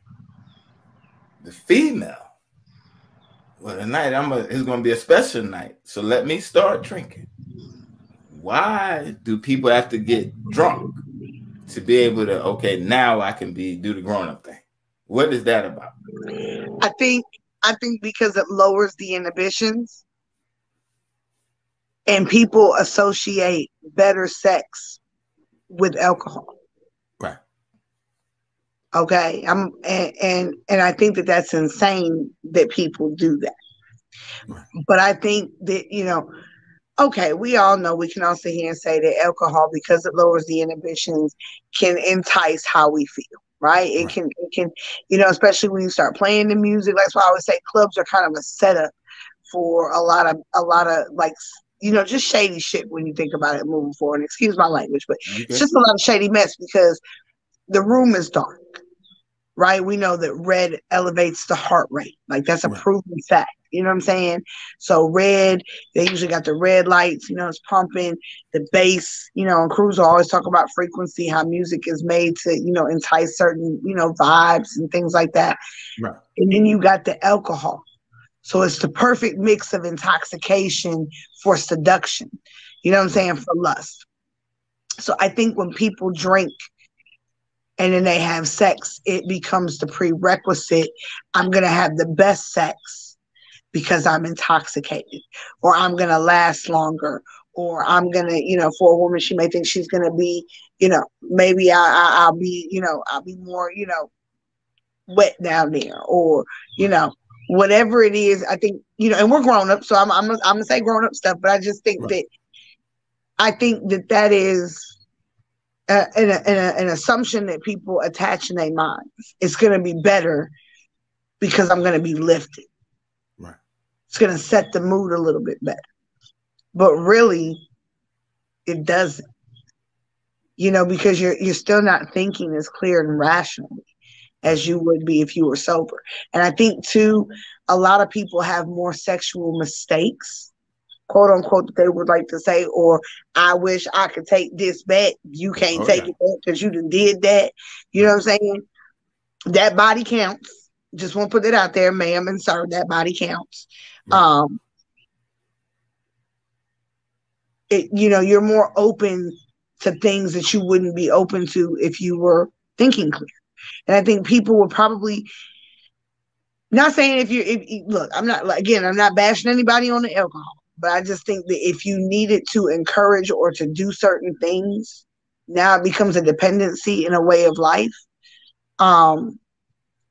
That's a problem. Why can't you have, have sexual relations without intoxication? Why won't it be just as great? Is it because you're more shy that way? Because if that's the case, then you're really not comfortable doing it in the first place. Right. If you can't talk about it, or you can't, be yourself naturally, openly, without an intoxication, then how are you going to be yourself openly and naturally while you are intoxicated? Right. And then how many people get intoxicated and be like, did we have sex last night? Did something happen? That's bad business right there. It's bad business. Or how many people have been intoxicated and woke up next to somebody and been like, you know what? And now you feel some kind of way about it. You know what I'm saying? Same thing with substance abuse. But a lot of people today don't just go and drink no more. They drinking, they smoking, you mixing those together. They drinking, they popping pills, or they doing coke, they doing heroin, they mixing that with the alcohol. It's like there is no limits anymore. Right. Anything to make them feel good, to numb them, to just get all the extra out the way so they can just be in this lane. That lane opens the door for a lot of things that ain't okay. Right. And that's the thing right there. Like you said, it's like partying on the other side, right? It's like I got some friends, some light-skinned friends. They definitely don't know the limit. So it's like, if this is the edge of the earth, they said, this is it. We're right here. This is it, man. Take another shot, pop another pill, do this, stop. They're going for it. So it's like you said, it's not just the drinks. No. When you start talking about pills, we start talking about these different types of drugs and stuff like that. It's almost the same thing. Where it's like, if you don't have self-control, or you don't have a limit for yourself, it's like you said, you wake up next to somebody. Oh, yeah. You said they're looking. Did we have sex? It could also be on the flip side. I know we had sex. She wakes up. We bet not had sex. We got a big problem. So when you start dealing with substances and stuff like that, it's like in the moment, everything is good. But guys especially have to be careful. Right. You can't give consent when you're under the influence. Right. You can't give consent when you're under the influence. Right. That is a law. They have changed that because of the number of sexual assaults that were happening on college campuses. Right. Now you can no longer give consent when you're under the influence. Right. So you could be drunk in the club and she could say yes, or he could say yes, and y'all be like, okay, and then you go. They pass out, whatever, or they had said yes, so we can go ahead and do this. A person can't make the rational cognitive decision to say yes to you when they're under the influence. Right. Oh, what their body said, and that makes and I always say, like, well, right, your body is still going to respond. Period, point blank. Right. It's going to respond because it's a physiological experience. That's why when people say, oh, well, men can't get raped. Yes, they can. Their body is still going to have a physiological response. Wow. Mentally, sometimes, that's why people always say, like, you could be somewhere mentally, or you've heard people say, like, I've heard girlfriends of mine, in the past have said, girl, I really don't enjoy sleeping with him. I just take my mind, I go someplace else. He can have the body, but the mind is somewhere else. The body's still going to respond and do what it's supposed to do. Don't mean that you're there mentally. Right, doesn't mean that, you know what I'm saying? How about? Because that's real. You said a real thing, and I'm feeling silly right now, but it's a real topic, right? Right. You said you can have the body, but you can have the mind. It's like, okay, and that's both ways, because some men, right? They got to go to the clubs. They got to go to strip clubs. Now they get warmed up. Now I'm ready to go home and be with my woman. Or like a woman, she might, I'm just not into them. How, right? When you're in a relationship, right? How do you repair that? Because looking from the outside in, it looks like, there's a lot of damage going on. How do you repair that? And how, if a person, before you get to that point, because it seems like, I don't know how the body can be there, but the mind not be there. So where's the heart and all this other stuff? They'll break that down real quick for me. So, it's just like people who got to watch pornography before they get ready, or they got to go to a strip club. You're performing, but that's not who you're thinking about. Right. Because if you got to watch something else, then what you're basically telling your partner is that you alone don't do it for me. This does not excite me all the way naturally, organically.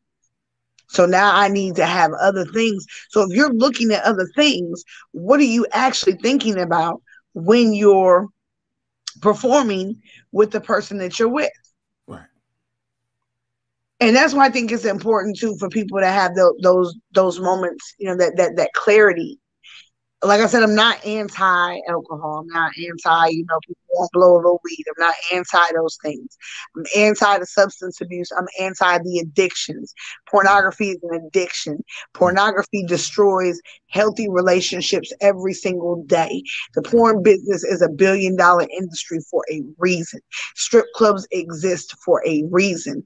They promote and sell fantasy, something that is not going to happen naturally, organically within your own household. You get what I'm saying?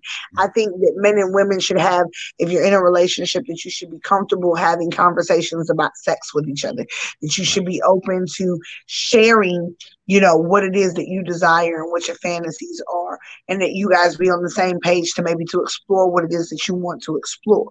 But there are problems when it's not organic. You shouldn't always have to get intoxicated to have sex. You shouldn't always have to get high to have sex. You shouldn't always have to watch something before you have sex. Your relationship should be pure between each other.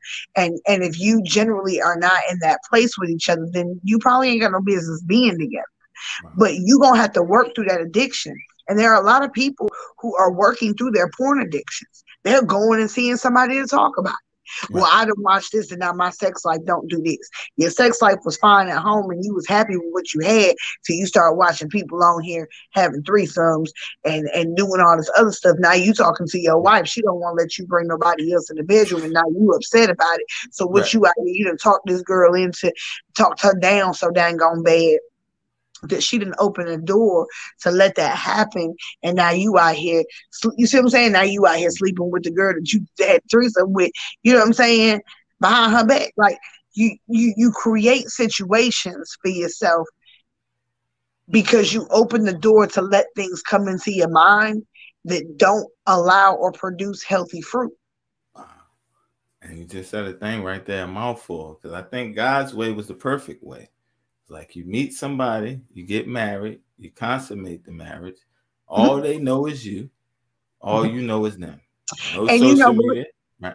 believe it or not, I was having that conversation with somebody, and I said, being an adult now, like in my life now, I will forever advocate that for my children because I truly understand what that means. And I get upset when people are like, "Oh, but I want to ride the ride first." First of all, if you was a virgin and they was a virgin, when you got together and you got married, neither one of y'all would have no experience. You would have a lifetime of fun being able to explore and learn each other and find ways to make that fun and exciting because you haven't been with anybody else. The problem with being tainted, I guess, in that way prior to getting married is now you go into that with an expectation of what you think it's supposed to be like based on what somebody else did. So now you have a high, people have this thing where it's like the sex has to be like this in order for me to be with you. So you're basing that too off of something that's not realistic. Relationships, sex only makes up maybe a good 25-30% of a relationship. It doesn't make up the bulk of the relationship. Right.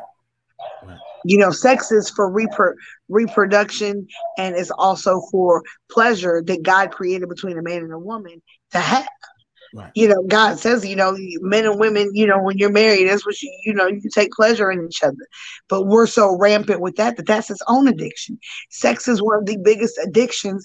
And because of that addiction, the human trafficking is a $32 billion business a year. 32 billion. It makes more money than the porn industry does. Wow. But that's a whole nother conversation. But I'm just saying, but that's real. But sex is equally just an addiction. It's also an addiction. So when you start talking about substance abuse and addiction disorders, that falls right there in line. And marriages and lives have been destroyed because of pornography addictions. Right. You know what I'm saying? So you gotta really address it. People who have been sexually assaulted or traumatized in a certain area, oftentimes will have, hey girl. All right. They have often had their own sexual abuse trauma because we know that sexual trauma, if left untreated, can cause promiscuous behaviors. You know what I'm saying? And the value of a person can be diminished to what's between their legs.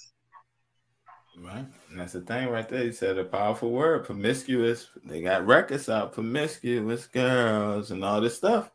That's the message they promote. And you just said a powerful thing. How important is waiting. And then mix that with drugs and alcohol. Right. So you see how all these traumas just kind of wrap themselves into this open door for substance abuse and addiction. And the bottom line becomes you can't have a healthy relationship with nobody if you can't cope and be healthy by yourself for yourself. See, people have this weird ideology that they think that in their brokenness, if I get with somebody else, they're going to heal my brokenness and they're going to fix me and they're going to complete me. Because if you're looking for somebody to complete you and you weren't complete before they came into your life, then you ain't got no business being with nobody because nobody's going to validate you. Nobody's going to complete you and nobody's going to fix you except for you going and getting some help and taking initiative to fix yourself. Because when you become healthy, a lot of times the people that broken people are with, they're not going to want once they get help. Right. They're not going to want that person because now you see it, you surpass it, and you will see that. You will see people have been together for 5, 6, 7, sometimes 10 years, and now that they've got a level of clarity, they grew in certain areas in their life, and they look back and be like, you know what, you were toxic. This relationship is toxic. This was never built on anything good from the jump, and this just ain't gonna work. Because now you see that they just as broken as you was. What you gonna do with that? Or you hear people say, "Oh, well, she got a better job and he got a better job. Now he gonna want somebody else."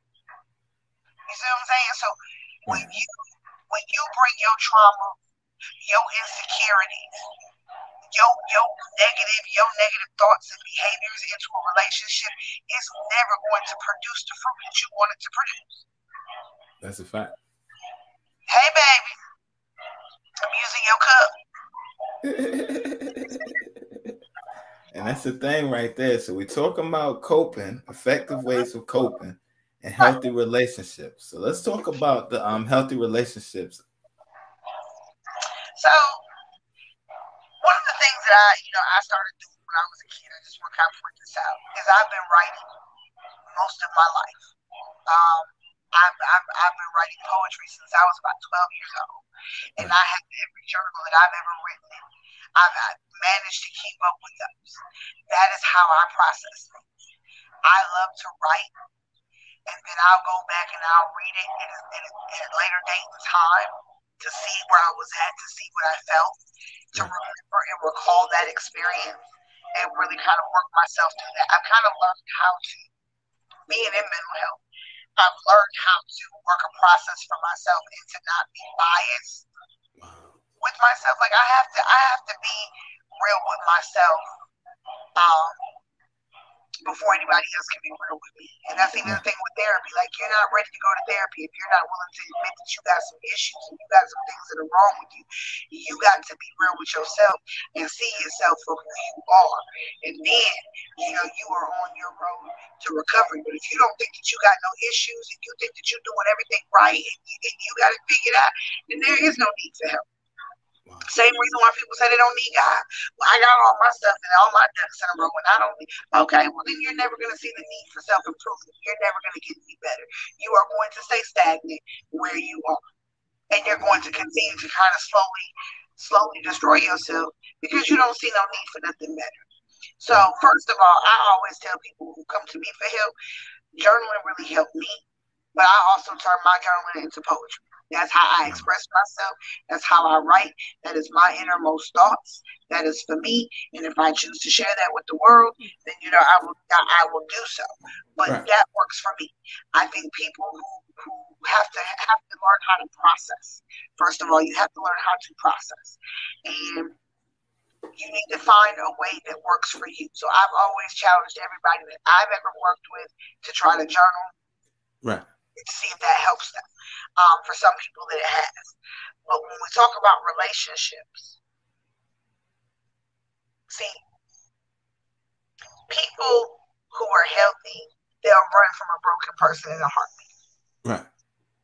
So if you're a healthy man and you see a woman who overly drinks all the time, is constantly drinking all the time, and then how they behave when they get intoxicated, you're going to run. Same thing for a woman. If a woman sees a man who drinks a certain amount all the time, and then when he gets drunk, he acts a certain kind of way, she's going to run. Right. I don't want nothing to do with that. You ain't about to come over here and mess up my life. My life is good. I can do bad all by myself. Right. See, there's somebody that's not desperate to be in a relationship. They're not desperate to be with nobody. You said a thing. You said a thing right there, because I look back over my life. There's been times in my life where you don't want to be alone. So it's like, you just want to be in a relationship. But it's like one thing that I learned over the years, right? Is like you have to be cautious. Not only cautious, you got to do your research. You got to really get to know who this person is. Because like one thing that I'm noticing, and it's like, it's funny, because it's like we give people advice sometimes, but it's like until we start using advice, that's when the wisdom really hits. So it's like, raising my girls are older. So I got 23, 20, 18-year-old girls. So it's like one of the things that I always told them when it comes to dating, like, the beginning of the year period, like beginning of the school year, wait 6 months before you even think about who you like or who you want to talk to and stuff like that. Because in that 6 months, you get to see who's jumping around, who's doing what, you get to watch them first. So by now, 6 months later, you have a chance to get to know the person. One thing that I've learned in my older years now is like you might meet somebody, right? Mm-hmm. It's like chemistry is good. I like this. I like, everything is good. Mm-hmm. Month 1. Month 2. everything is good. But it's like sometimes looking back, you ever I know you're married, so this for the single people. It's those moments where it's like, God, I was a fool. Like he bring you out of a situation. You like, yo, this person right here was the love of your life. And now it's like you get out of that situation, now you look back.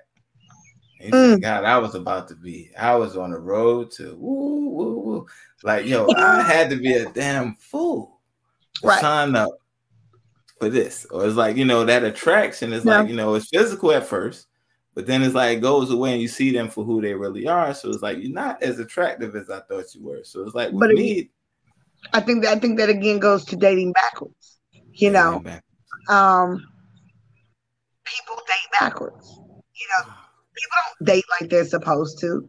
Right. Dating is this. Dating means we go out on a couple of dates. Right. We go out on a date. I'm not obligated to you. You're not obligated to me. We're not at each other's house. We're not breeding the environment. And as women, we're supposed to set the standard for what we accept. Okay.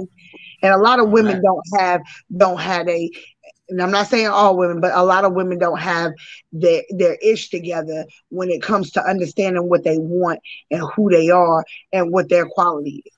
Right. A lot of women are just as desperate, and we kind of talked about this in our last segment.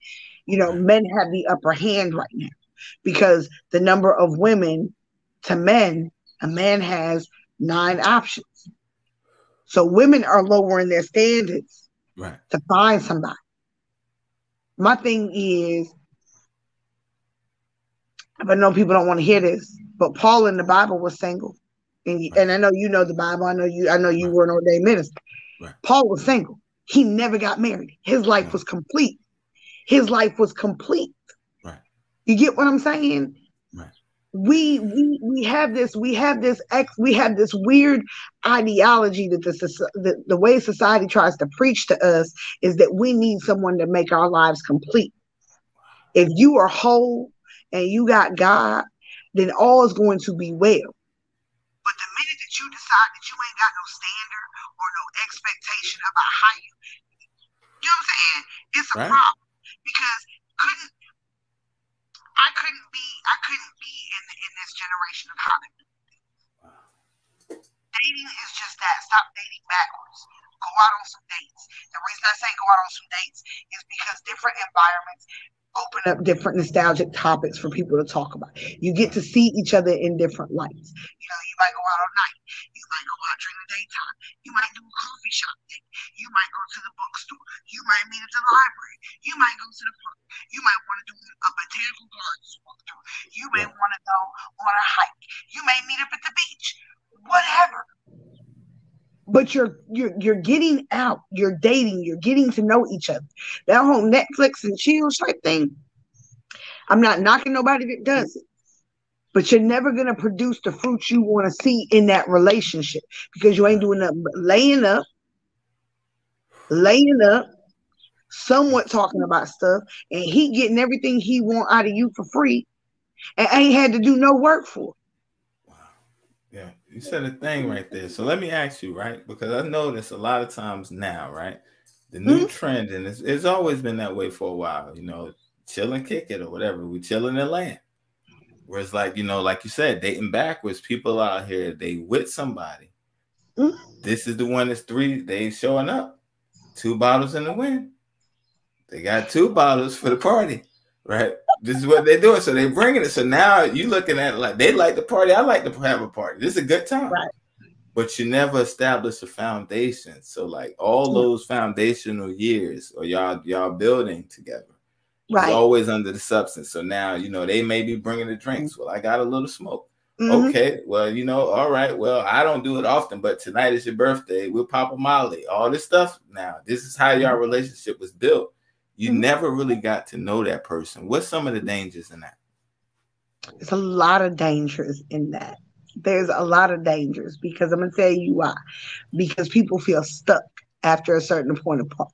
I done invested X amount of time with you, or, I done gave my body to you. A lot of women will feel obligated because they done gave their body to somebody. First of all, stop giving your body to everybody.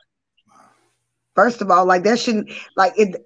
I don't know. For me, I guess at certain stages, I feel like certain things are common sense, but I feel like so many people have fried their they have fried their subconscious, or they have fried their conscious mind, and they are so in tune and follow the masses with everything that it's like certain common sense things don't resonate. Right. But it is common sense as a woman. I feel like as a woman, if you don't have a standard, you don't have boundaries, you don't really know what you're looking for in a man, you're always going to be on the short end of a stick. Because anytime a man says, hey, come over to my house, we're going to Netflix, chill, and drink a bottle. If that's your idea of a first date, then honey, you was boo-boo the fool from jump. Lucy. And I'm gonna tell you why. Because the beginning of your relationship is how your relationship is going to always be. Right. That sets the prerequisite and the foundation of that relationship. Right. And that and people can get mad at me all they want to when I say that, but I promise you wholeheartedly that is the truth. Right. That is the truth. Because now he thinks, okay, well, she accepted that, so we ain't got to go to dinner. Right. Oh, you accepted this, I ain't got to go do that. Now they have excuses as to why they can't take you to go do certain things. Right. But you allowed that. Once you allow somebody to treat you a certain kind of way, baby, don't expect that to change. And the minute that you do try to change it is the minute that you're going to see, okay, this person really isn't who I thought they was. But you can be mediocre and go with the flow. You can be one of those mediocre people like, oh, it's going to get better and that's going to change and that's going to be all right. You can be one of them, but you'll also be that same person that's sitting there forever being with somebody and never been married. Wow. See, you gotta healthy relationships, again, depend on healthy people. And I speak from experience when I say that. Right. You know, me and my husband have been married for almost 11 years. It'll be 11 years this year. We have been through some shit together, and I love him to death. But we have grown together, and that's another thing. As he has grown, I have grown. Right. If he was to grow and I'm not willing to grow, then he's going to outgrow me. You know what I'm saying? We should be motivating each other and pushing each other to be better. Right. You know what I'm saying? We should be able to call each other out on things when things ain't right. We should be able to sit down and have those hard conversations. But my husband has never made me. There have been times where our relationship has hit a stagnant point.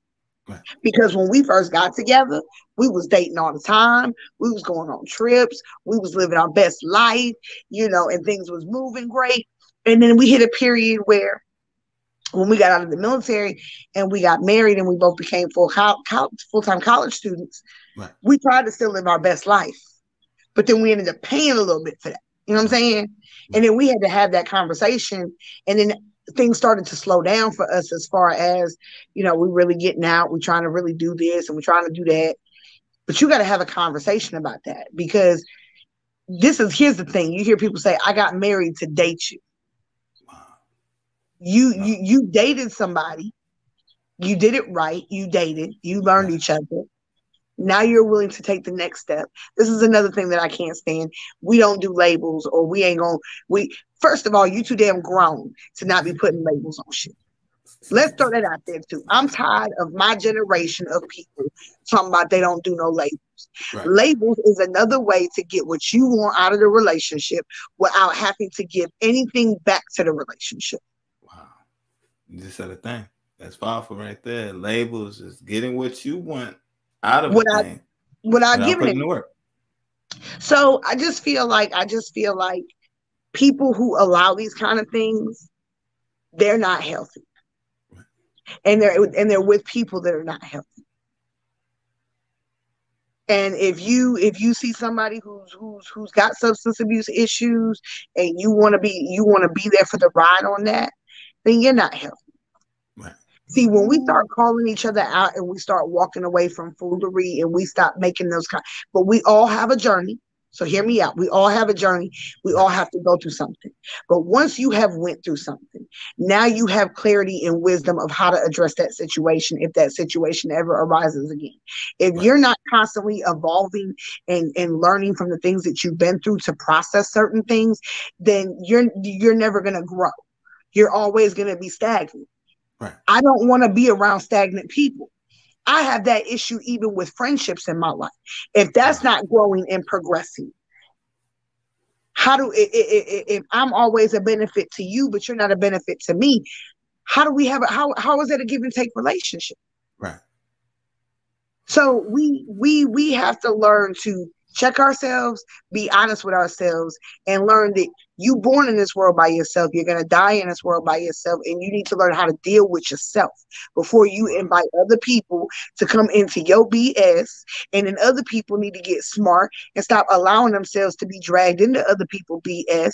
Get some standards, get something about yourself, and stop thinking that you can just accept situations for what they are. Because if you do, that's gonna be your situation.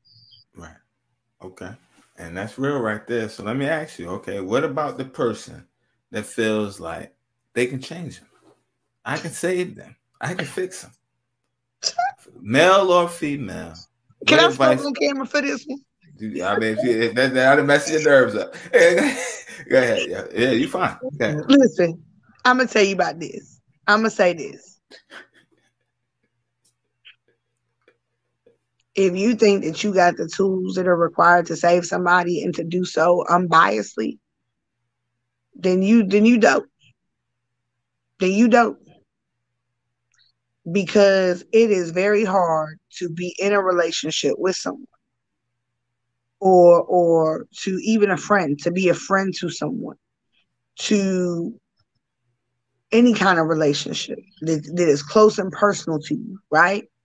It is hard for you to be in those relationships and to be able to objectively give somebody what they need that is required for them to grow. Right. You're not going to do that. Because here's the thing. Again, if you're not going to be real with yourself, you're not going to be real with nobody else. So how you gonna go in and save somebody? Because here's the thing, you wouldn't be in the situation if we're talking about like dating relationships or married relationships.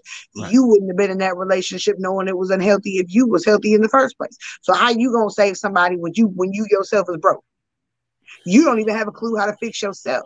But see, you think that by trying to fix somebody else, it's going to take the focus off of the issues that you have. And you think, oh, if I get this person to this point, then they're going to turn around and do the same thing for me. No, they're not. They're going to get better and they're going to leave you because you ain't where they want you to be. Yeah. I mean, I'm not laughing, yo. I mean, I'm single. I just put a post up there the other day, yo. The dating pool has pee in it, has crap, throw up, and everything else in it out there. So, like, yo, when you saying this stuff, it's like, yo, it's real, and it sounds like common sense, but common sense is not common to everybody. I just think that it's really sad when I see people whose standards are not in place. I feel bad for them, and on a therapy level, I want to help them. Right. But see, I don't try to save the world no more. You know, I used to try to save the world. My husband, I used to try to save everybody. And then I had to learn how to say, okay, I can help people who want to help themselves. I can give information to people. I can plant the seed. I can put it out there. But I can't coddle you, and I can't walk you through every single thing. You know, you need some help. I can point you to the way. We can have a conversation, and then from there, you have to do the work. You know what I'm saying? I don't personally do any counseling or therapy. At this point in my life, I give psychoeducation, and I'm still glad to help people. I know I've gotten a couple, people who have messaged me and had questions, and that's great. And I will lead you to the best of my ability with the information I have, and then, see you off so that you can, get some therapy. But I just find it interesting that's where we are. Yeah. Like, how do you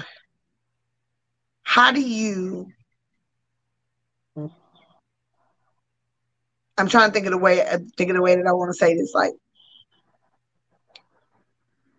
dating today It's so, like I said, it's so backwards. It's so misconstrued. It's not set up for success. People are not setting themselves up for success. You know, the other thing was, I said people are sleeping with people. Why are you sleeping with somebody that you're not committed to? Why is you giving your body to somebody that you're not committed to? Why is you giving somebody something that they don't have to earn? But see, a lot of us will repeat those same cycles over and over and over again. And then we wonder why we're single. We wonder why we're still in the same place that we was in, or we're continuing to date the same type of people that we were dating, is because you haven't made the connection that I need to change something about myself.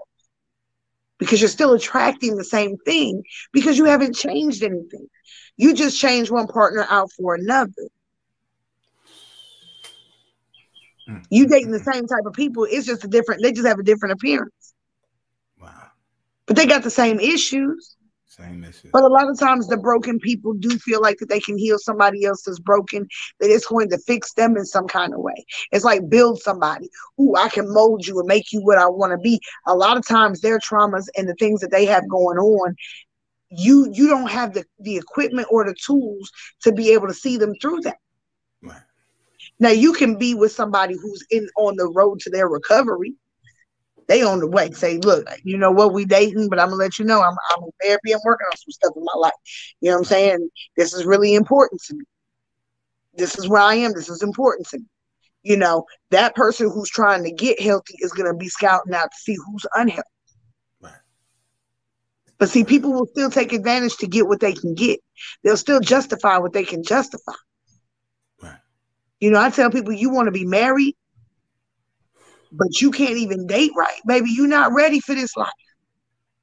Because we're talking about every day of your life with the same person, day in and day out, moving forward until you die. It's a blessing and it is a beautiful thing. But you got to be healthy enough to equip to understand what that entails. Right. But, sometimes you can model that for people and they'll still never get it.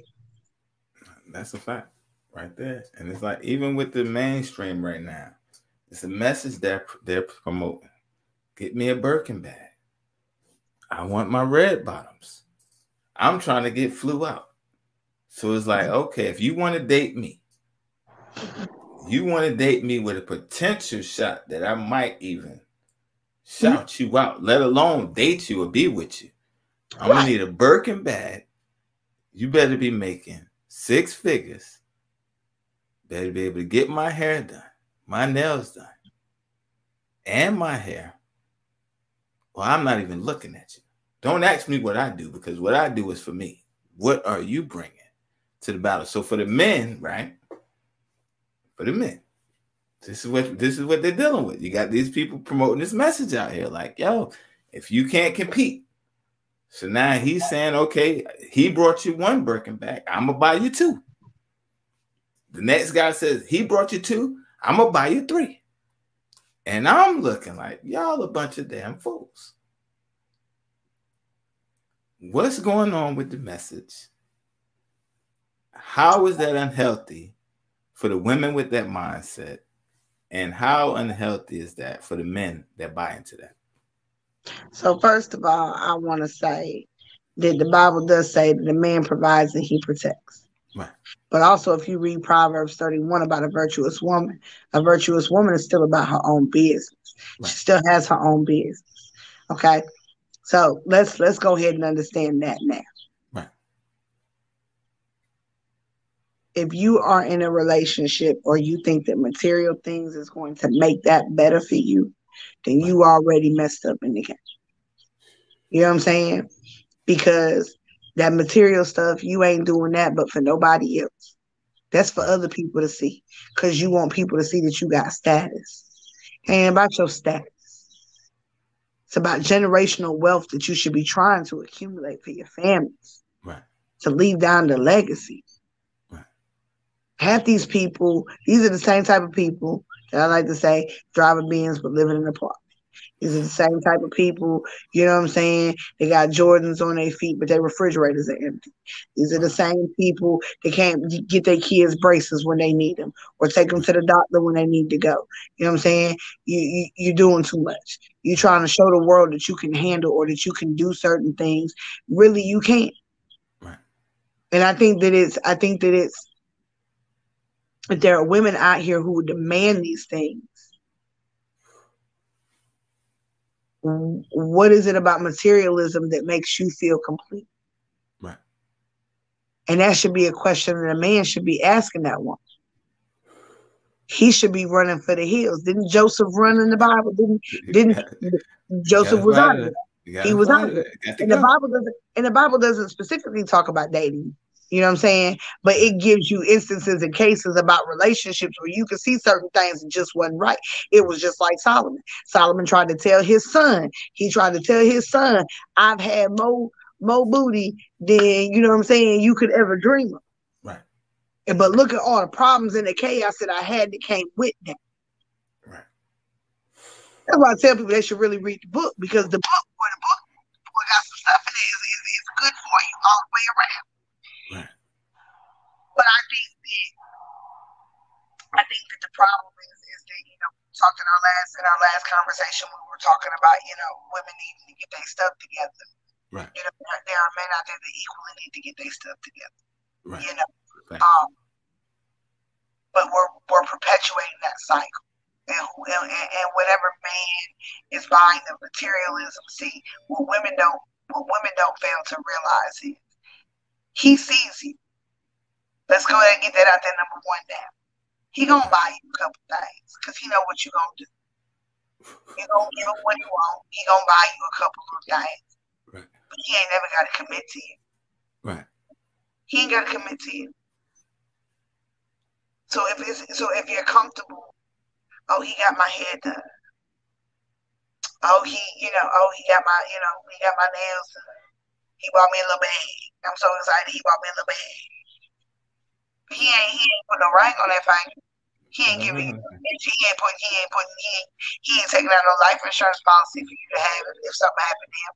He ain't trying to give you babies. He ain't trying to buy you no land and put you no house on it. Right. And even if he is, you've shown him what his value is, what your value is. So he know all he got to do is buy you a bag. He can go do whatever he want to do. Wow. Right. See, and those are broken relationships. Again, because we set it up for the wrong thing. You see what I'm saying? We are accepting and we are allowing the wrong thing. Right. Stop doing that to yourself. And like I said, if you can't be complete without nobody, and I mean truly be complete without nobody. Right. Loving your life, doing your day to day, achieving goals. You know what I'm saying? Doing the things that you have set forth for yourself, making progress, making milestones, growing in the way that you want to grow by yourself, and you are truly happy by yourself. Then you ain't got to be able to bring nobody else into that situation. Right.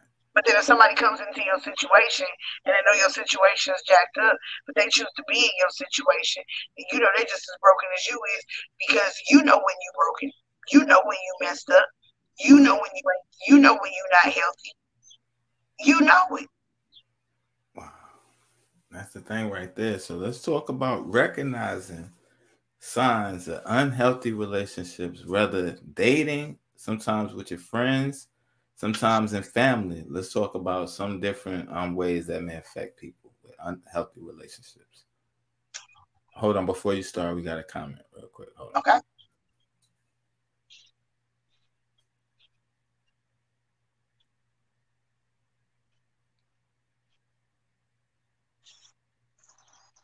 Salute to Miss T, yo. That's a good friend of mine right there. Salute Miss T. And she's right. And I really appreciate that comment. But she is right. You know, people don't, they settling. They out here settling. Right. And some people know they can't get no better. And they don't want to grow beyond that. So they're willing to accept what they can get. You know what I'm saying? But other people, they have the opportunity to have better. But they lower their standards. Wow. You know what I'm saying? They just, you know, and it's, you know, and I find it interesting now, you know, being in my position, and I think I read people very, very well. Especially if I'm in a space with you and I can be around you for about a good 10, 15 minutes. Usually I have you all bundled up. Right. And I hate to do people like that. That's probably why I ain't got to that's probably why my social circle is so small as it is, because I Right. read people in a certain kind of light. And once I done read you, if it I remove myself from I remove myself, and it is not Right. it is personal because of how I carry myself and how I feel, and what I want in my life. But I think that, you know, two people come together, and somebody that's broken knows that they've attracted broken. The main the person that has the most power Right. knows how to use that to get what they want. So that other broken person is just being taken advantage of, and it's really sad that it's like that. Right. But I call that stupidity, because you know what the red flags are. Both Right. of y'all are not stupid. Both of y'all see red flags. Right. You just don't want to deny them things. And you know, you can ride it out, but I always say it burns and crashes in disaster anyway. And when Right. it burns and crashes in disaster, then it is what it is. You know, you're gonna have to keep going through it till you fix it. But Right. I think signs of unhealthy relationships, again, we're gonna run through these. If you dating somebody and they can't take you out nowhere, first of all, he ain't got the money to date you. Oh man, yeah. No, hear me out. Hear me out. Hear me Nah, out. I get it. And the reason that I say that, being married for a man, he's the head of the household. He has to provide. I went to church today. What the pastor say? The pastor said, if he can't afford to buy you no ring, then he can't afford to be your husband. Right. Because a man provides. Not saying a woman can't go out there and earn no money and contribute to the household, but a Right. man is the main provider. That is a man's job. Right. That's So a if he fact. can't afford to date you, Focus on himself. He got to just but he focus can on afford himself. to Netflix and chill you, sleep with you, okay, then if that's where you at with it, then hey sis, the best of power luck to you. You know what I'm saying? We keeping it real. We keeping it 100. Wow. So okay. My All right. husband dated me. My husband dated me, so I can't speak for nobody else. But I Right. want my sons, when they grow up, to understand what that means. Son, if you are not in a position to date nobody, then you don't date nobody. You get your life together. You focus on you. You do what it is you need to do to get your ducks in a row. And when you do get your ducks in a row, then you can start dating, because that means you're looking seriously for someone to settle down with, and Right. you are in a position to go ahead and take on that. Right. That's real. Right. I don't want my children stepping into situations that they're not able or responsible to be able to handle once they're in that. So if a man can't date you, truly date you, pick you up at your house, open a door for you, pull out your chair for you, be a gentleman to you, and court you, then baby, relationship already off to a bad start. That's just my personal opinion.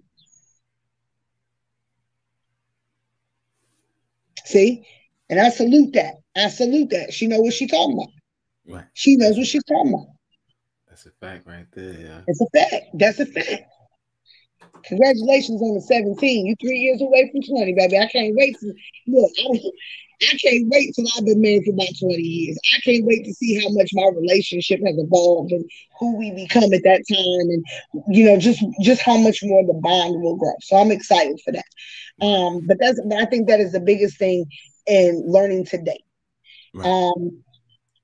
You can't do it in a closed door environment, because there's too much temptation with that. In order to make healthy, clear judgments and decisions when dating someone, is to not go ahead and sleep with that person.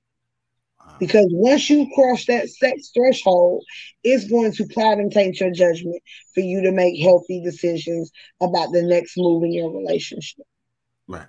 And that's just the bottom line. That's I hate to do people like that, but no, they're not. And she's right. Marriage, boy, let me tell you something. I love my husband. I love my husband, but it ain't All always right. easy. All And I right know now. that, All right now. and I know that he know, I know that he, and they do, because it is work. Right. It is a choice to wake up every day. People say, "Oh, I just fell in love, and it just happened to me, and I was just there." And it was like, "Oh," and it was like, "No, ma'am, no, ma'am, no ham, no turkey." Okay, love Right. is a choice. You wake up every day choosing to love somebody. You choose to love them unconditionally through their flaws and all that. You choose to commit yourself to your union every day. Right. You choose to say, "I choose you" every day. What happens if you are in a marriage to someone and they lose a limb?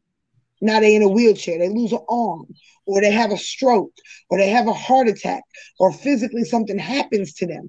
You Right. are making a lifetime commitment to say, "I'm going to be there for you, whether we can have sex or not." You know what I'm saying? Whether we got money or not, Right. because anything can happen. But marriage is also a partnership about building finances together, accomplishing the goals that you have set together, Right. helping each other's visions and dreams to come to fruition. You know what I'm saying? It is a big ball of a whole bunch of different components that go together. And the best thing from my marriage that I could ever tell anybody. Oh, wow. Salute, Miss C. I'm definitely saluting you on that, and that is so real. I actually follow a couple on YouTube. He gotten paralyzed. He was a quadriplegic. He got paralyzed when he Right. was 14. Um, but he's married now. And his wife is his caregiver, and they go and they have all this amazing fun. But they've talked about, having this active sex life. They say it's possible, but they don't tell you how it's possible because that's their Right. personal business. It's But their they let you business. know that it's possible, but that there are definitely some difficulties to that. You know Right. what I'm saying? So love is I choose to love you every single day. Right. We out here doing it all kinds of wrong. We soul tying ourselves to people and giving the best parts of ourselves to somebody without commitments, without labels, without promises of marriage, without really knowing who we tying ourselves to, what kind of background they got, what kind of drama they got in their life, who they associated with, whether their credit scores are good or bad, or anything else. Right. But now you done tied yourself into something. You don't care what it is because they ain't trying to go no dang way. Right. Wow. Because you done did down and you done did this to them. Now it's like, oh yeah, I'm here. It's like you're doing it backwards. You don't produce good fruit when you do it backwards. Wow. If I could go back in my life and do it again, I promise I would go back and I would have waited until I got married to Right. consummate my marriage. And I also would have understood if I could go back with the knowledge that I have now, Right. that dating, I could have made my dating life so much easier had I really understood what standards were about, Right. understood about how to complete myself first, have self fulfillment and contentment within myself, and to really have that relationship with God first, because I know when those things are solid for people, they're not going to sit around and end up in relationships that are not healthy for them.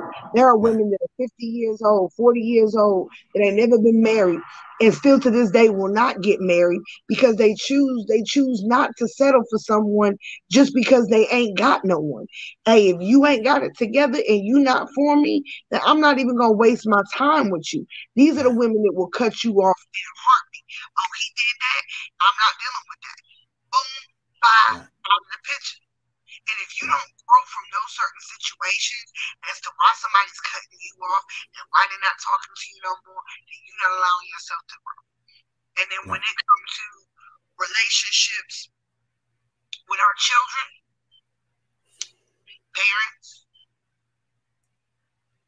keep the door open. Keep the door open. When your child comes to you with something that they want to talk about, don't shut them down. Right. Don't shut them down. And we got to stop being the culture that says, you know, I told you so, or because I said so. No, kids need us sometimes to explain why they can't do certain things. Right. Kids sometimes they need us to praise them when things are going good, and they need us to be there for them when things are not going so good. Right. Hey, I'm getting bullied at school, or somebody said such and such at school. Be a parent.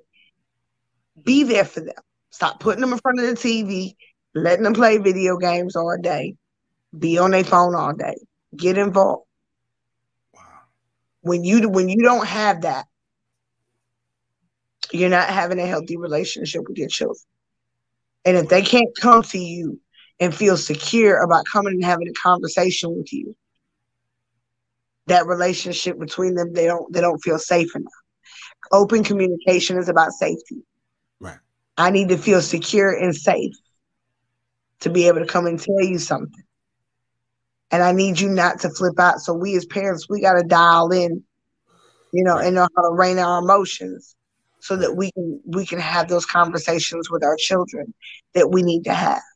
And not overreact. And the thing is, for the men out there, the young adults, as a Mm-hmm. man, one thing looking back on my life, it's like as a child, you taught quantity over quality. For Mm-hmm. the young boys out there, I want to let y'all know that's not true. If I could go back and do it again, it would be quality over quantity because I would only did it one time and that would have been the end of it.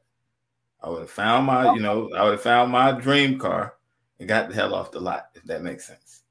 Mm-hmm. Because it's like, okay, we taught that. So now, like you said, we soul tying to all these different people. We out here thinking, okay, it's just, it's nothing serious. But again, it's like you're transferring spirits for one. You're Mm-hmm. connecting to these people. So now it's like not only are you taking on their baggage, it's every person they've been with. So now Mm-hmm. you're picking up all these things that are not you. And you're Mm-hmm. wondering, like, okay, I never liked that. What is this all about? Right. Because you have these soul ties on you. So it's like for the young men out there, it's nothing wrong with finding the one Mm-hmm. and getting the hell off the lot. Like, yo, That's this is right. the girl I want. This is it. I'm done. It's like rappers and this lifestyle media, they try to push this, Mm-hmm. you the man, the more women you have. I'm telling y'all from experience. If Mm-hmm. I can do it again, I would have got one and got the hell off the lot. Because it's like now it's the same way with like how women have a reputation. It's the same thing with men. Don't a woman want a man that's been all around the world? She Uh-uh. wants to feel like she's special. She wants to feel like she's the only one you experience. So, young guys out there, there's nothing wrong with putting your woman first. There's nothing wrong with finding the one and saying, That's yo, right. you know what? I'm done. It's Mm-hmm. not like, yo, you keep rolling the dice, you keep looking for better, you keep looking for better. It's like, ain't no telling what can happen down the road. So it's like to save yourself a whole lot of drama. Mm-hmm. Because the older you get, right, and the more tainted people get, Mm-hmm. the less the quality becomes.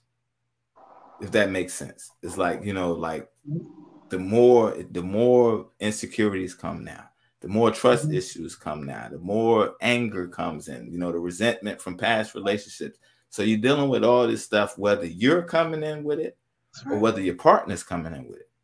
Yep. So it makes it harder, whereas like you're already coming in with trust issues. You're already coming in with, I ain't gonna put up with this. So it's like you're coming in with these expectations Mm-hmm. that people can't live up to. So it's like, Mm-hmm. yo, when you do it the right way, you do it God's way, like you said, courting and getting to know a person, and you keep God in the midst. Because when storms come, when the money's low, when times get real, God is the only thing that can keep y'all together. And I like what you That's right. said about love being a choice.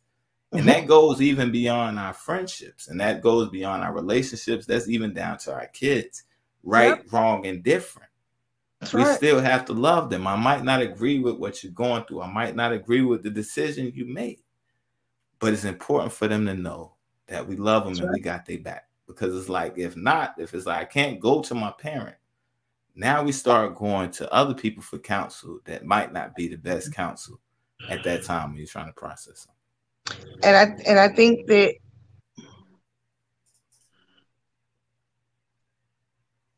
Right. and that's so very true. I get that right now. We're kind of in a weird space in society. We're seeing, more and more children. I think there's a lot of things that have changed. You know what I'm saying? We're seeing, children starting to get hormone therapy. They're starting to, change genders. Here's my thing with a lot of that, just children in general.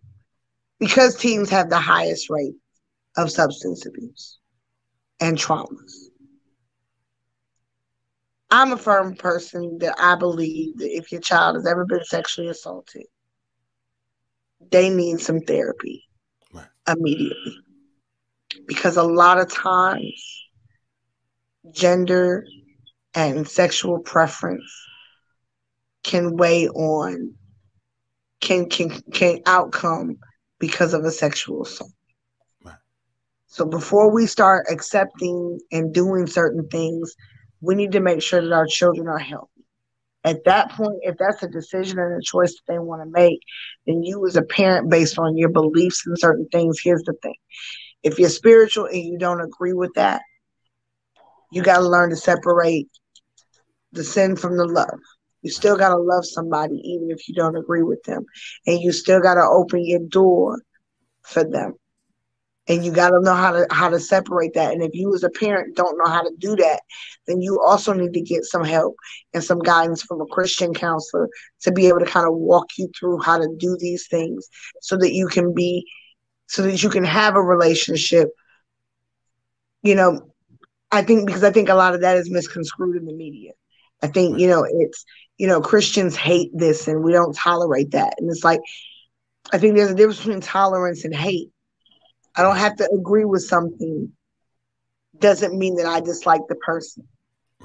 Doesn't mean that I don't care about the person or that I don't love the person. And I think that that's part of being open and having those conversations. These children today, social media and, the access to everything on the internet that we didn't have coming up, that they have access to, the development that they're going through. These kids are fast, they're quick, they're on their feet, they know a lot. We have to be tuned in,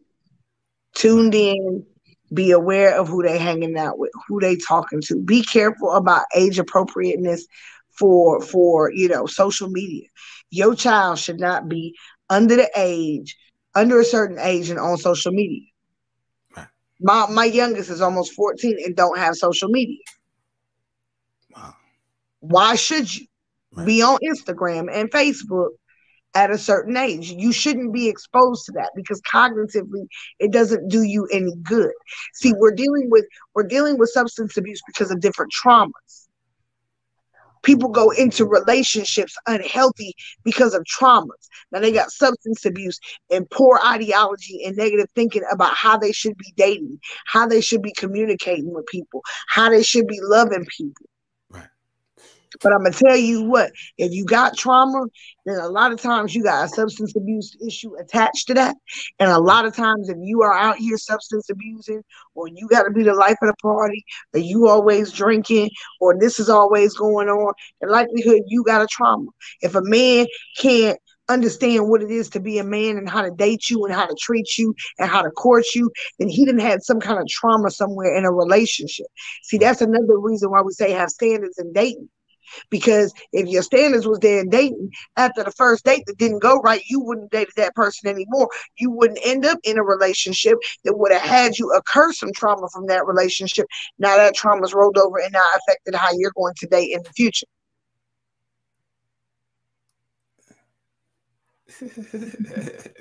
Oh, my bad. It said they don't get it on social media, they're going to get it in the streets. You know what? And here's the thing with that.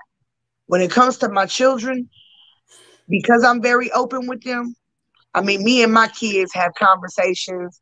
Like we sit down, we have real world conversations, and that's just what it is. Right. Because this world, I got black sons that are growing up in a world where violence amongst black men is serious. Right. You know what I'm saying? I want my kids to understand the importance of education. I want them to understand what their power is. I want them to understand what their role is in this world. I want to make sure that every bit of knowledge that I have as a human being, that when you come in contact with them streets, that you got every bit of knowledge that I got. So even if you don't know how to react, You can't say you're not gonna know how to react because you're gonna have the wisdom that me and your father have, so that you are and you will know how to handle a situation when you're in it. Now, I'm not saying that they're gonna be squeaky clean and that they're not gonna make choices and decisions that are gonna harm them or hurt them sometimes or take them through heartbreak. We're human, we're fallen, we're gonna have to go through that. You know what I'm Right. saying? But at the end of the day, they will be equipped, and that's the difference. But the lack of being on social media has less of an effect of being able to persuade them mentally and emotionally before they're age appropriate ready. Their brain is not already tainted with that. Right. And that's So they the don't thing. have to worry about body shaming issues, or why my hair doesn't look like this, or should I start dressing like that, or should I start listening? Be who you want to be, Right. untainted and real. You know what I'm saying? And And then that's when you come out there in the world, I know my oldest son, he gonna be who he gonna be all day, every day. I don't care what nobody say. He like that now. If you ain't a he's never going to be pressured by the crowd. I already know that. He's just too rooted and suited in who he is. He likes it the way he is. He ain't changing that for nobody else. And I think he's going to have a great life with that. My baby, I pray that, he's a social outgoing kid. And that's, I want to ensure that he continues to be himself and to, not feel like he's got to go with the crowd, so that he right. doesn't incur any kind of social traumas or anything like that that's going to hurt him. So I think as parents, that's important. When it comes to friends, stop lying to your friends out here in these streets. Stop lying to people. Stop it. So No. Stop enabling. Listen to me. Stop enabling people's behavior. They bad, poor behavior. If you want to have a healthy relationship with people, you got to be honest with them. Hey, sis. Hey, this is what's going on. I see this going on. Is everything okay? right. Hey, I seen you doing a little too much of this over here. What's going on? What can I help you with? Right. Now that's a fact right there. So all right, let me have you help the people right quick, right? Okay. So sometimes, right, these life of the party people, everybody's laughing. Everybody's laughing with me. But in some situations, they're not laughing with you. They're laughing at you. Sometimes they call you because you're the entertainment. Oh yeah. So for people that may be in that situation, they may not know it. Like, okay, they're thinking now everybody loves me. I'm having a good time, but everybody's looking like that's a damn fool, and they acting a fool. You just said a key thing: keeping it real with your friends. Mm-hmm. For the person that may think I'm a social butterfly, everybody loves me, but they bring you around for all the wrong reasons. What advice do you got for that person today? They know. They already know that people laughing at them. They already know. But see, sometimes people in those type of situations, they don't want to confront the elephant in the room. Right. You know what I'm saying? Like, that people only want you around for certain things, because other than that, they won't invite you to nothing else. Right. You know what I'm saying? You got to cut people off that don't have your best interest at heart. Right. See, because progression is progression all the way around. Every relationship has to grow and flourish. If somebody, that's my thing. Like, if you got a booger in your nose, is your friend gonna say, hey man, get that out, you got a little something in there? That's how I always say it. A lot of people don't want to tell you when something's off about you. They'll let you walk into a situation being off. Or girl be like, hey girl, should I wear this? I feel like, instead of saying, hey girl, look, it's a cute outfit, but this it's not for you. I get what you're trying to do, and self-confidence is great. We're not body shaming anybody. Self-confidence is great. But we have got to get over this generation where anything goes and you can wear everything. No, you cannot, ma'am. No, you cannot. I'm a little chunky myself. So, baby, let me tell you something. I know what we can and cannot get away with, and I'll let you know. But we've got to get into that stage in our life where we're not afraid to address people and to be honest with them about the things that are going on. And I think that people who are afraid to ask their friends to be honest with them Those are superficial friendships. Right. And if you're comfortable having a superficial friendship, then if that's how you want to live your life, but you gotta have that meaningful thing. I'm gonna tell you, I don't care. Like, it may take me a minute. Like, I'm one of them people. I observe you for a while, and then once I start to get an inclination or something, I want to sit back and further observe the situation again. Right. And then once I have the confirmation that I have processed everything the way that I needed to process it, and I know I ain't tripping, then I'm gonna try to address you in a manner that's gonna be kind. Right. But after I done did that and I don't feel like nothing's working out, then I'm gonna let you know how I'm gonna really let you know, and then that's gonna be the end of that. Right. Because at the end of the day, all your relationships should be meaningful. Everybody in your life should have purpose and serve a purpose, and you serve a purpose in their lives. Right. But if you are the only benefiting factor, or you not healthy, these are the things you're gonna get when you're not healthy. This is the circle that you're gonna keep when you're not healthy. Right. You know what I'm saying? These are the people, the situations, your dating life. You probably don't have great relationships with your kids, or as good of a relationship with your children as you possibly could have, because your things ain't together. And then understand this: kids grow up and they're not stupid. Right. Wow. They are very aware of being able to see you once they get a certain age. Right. See your pattern, see how you work, see how you operate, the whole 9 yards. Now they get to formulate an opinion about you. It doesn't mean they don't love you, but they see you. You get what I'm saying? So, definitely. In order to have any kind of healthy relationship, you yourself have to be healthy, because when you're healthy, you're open to healthy dialogue. You're open to agreeing to disagree. You know how to conflict resolution. We can disagree and kind of work through that, and then we can walk away, agreeing to disagree. But we did that in a healthy manner, in a respectful kind of way. We didn't just, it ain't what you want to hear, and now you upset, and now you flustered, frustrated because you feel like somebody went out their way to offend you. Right. And I'm not saying that we're all going to have it all figured out all the time, because we're not. We're still constantly growing and learning. But the thing is that you're growing and that you're learning. And that's the bottom line. Right. And that's the thing. But no, and I was going to say, you got to learn what works for you. Like I said, I love to write. That works for me. That is my go-to thing every single time. And, I write even when I'm not upset or going through nothing, just because I like to do it, For some people, like my husband, it may be, for him, it may be making music, going to the gym. He has his own outlets, his way that he deals with and goes through a process. You know what I'm saying? So for other people, it may be, you got the people that like to run. I like to run. That I can't see myself running up 3 miles for what? Where we going? Ain't nobody chasing me. I ain't got no need for that. But other people say running helps me clear my mind. That's when I do the most of my thinking. That's when I'm figuring it out. You know what I'm saying? So you got to find a coping skill that works for you, that allows you to get in there and really process what's going on. Coping does not mean checking out. Right. So I just want people to understand that. It doesn't mean that you're checking out. Totally. For some people, it's listening to music. But what kind of music are you listening to? Right. Let's go and check that scenario too. You know what I'm saying? You gotta check what you're listening to. Right. So I just think that there's a lot of different ways to cope. There's a lot of different ways to deal with things. I think that people need to get some therapy for their substance abuse, for their traumas. If they want to get out here and start dating, they really check themselves, get a look in the mirror, have better relationships with your kids, take a look at the mirror and see what it is that you're teaching them, because they're not listening to you, they watching you.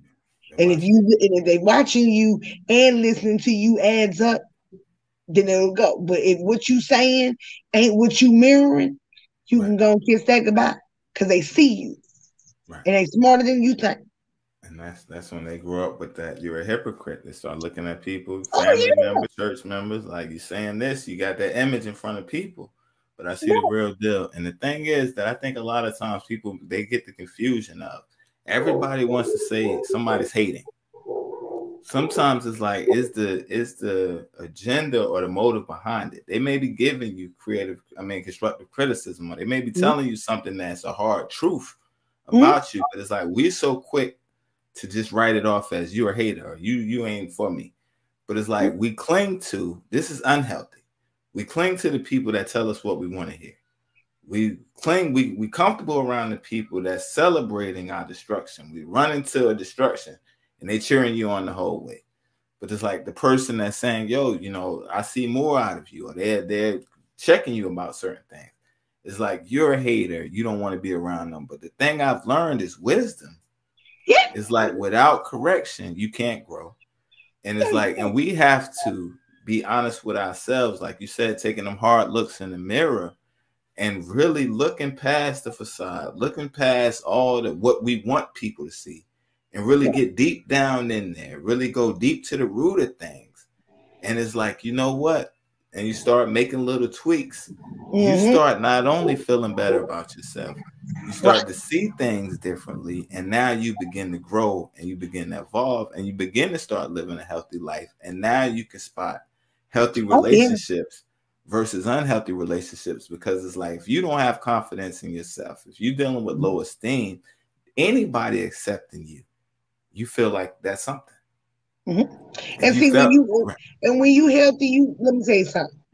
There are people that I will not associate with. Period. Point blank. I don't want nothing to do with you.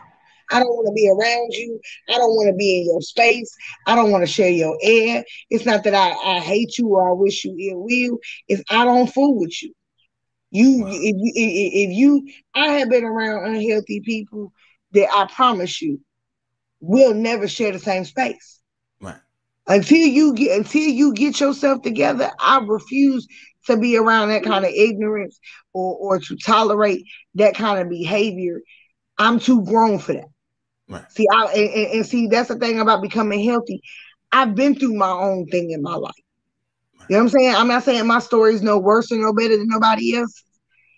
But if I got to climb myself up out of the dirt, sling the mud off my name, clean myself up, and get myself healthy, what makes you think that by perception alone, we know that people flock together, birds of a feather flock together? So what I look like associating my name with yours when I know you a straight fool?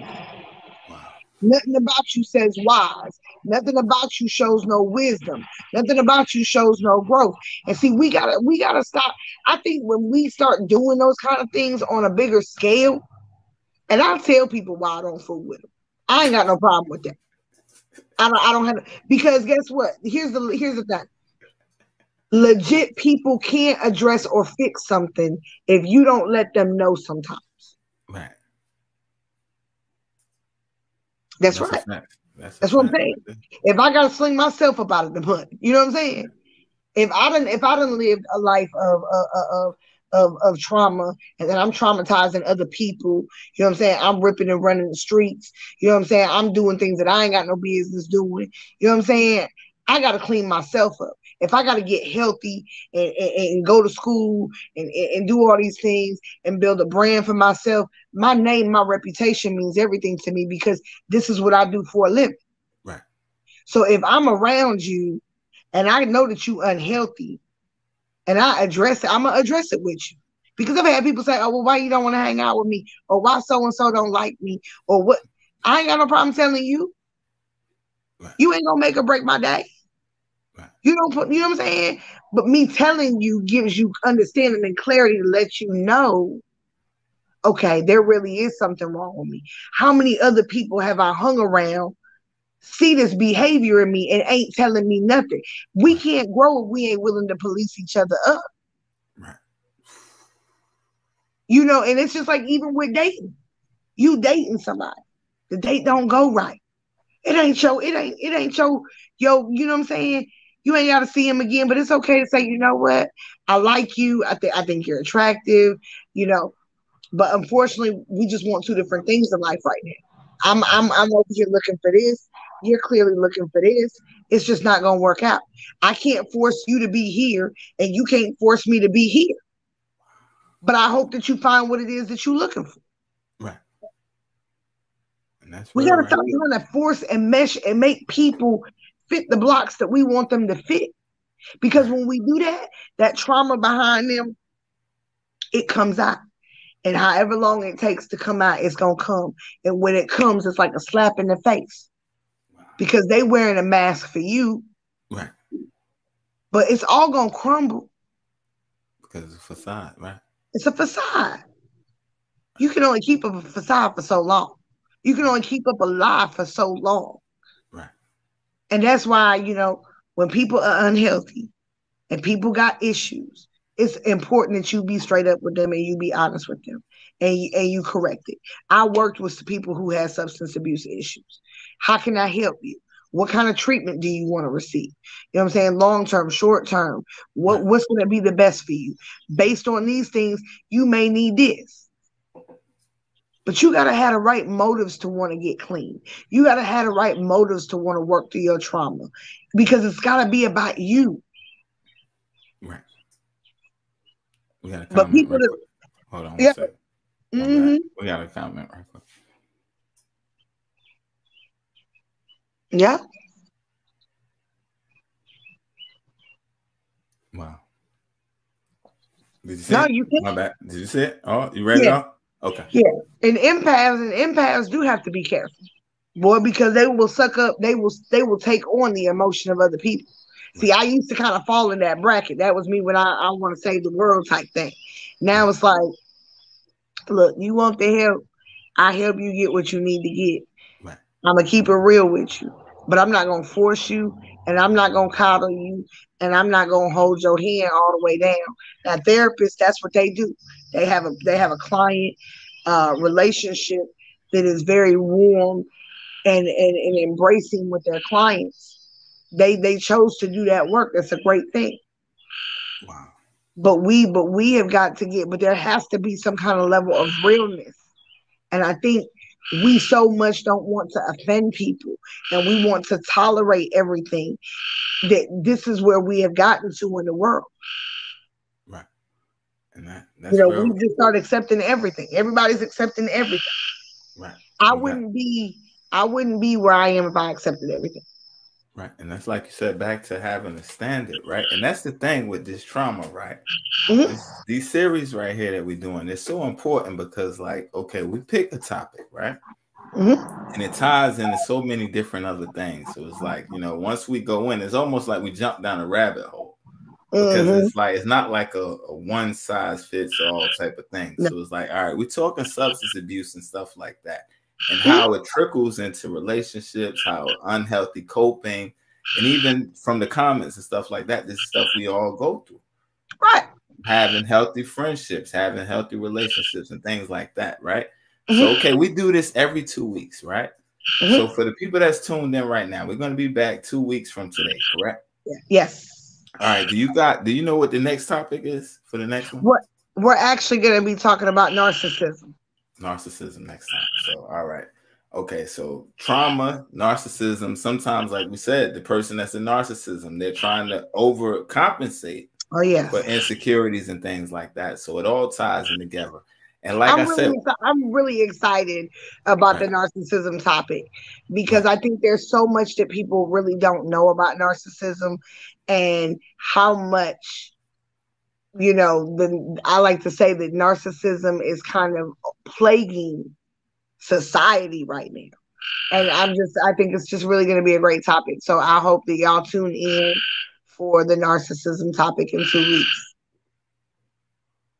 She said, I can't wait. I know. I'm excited too, girl. I'm excited too.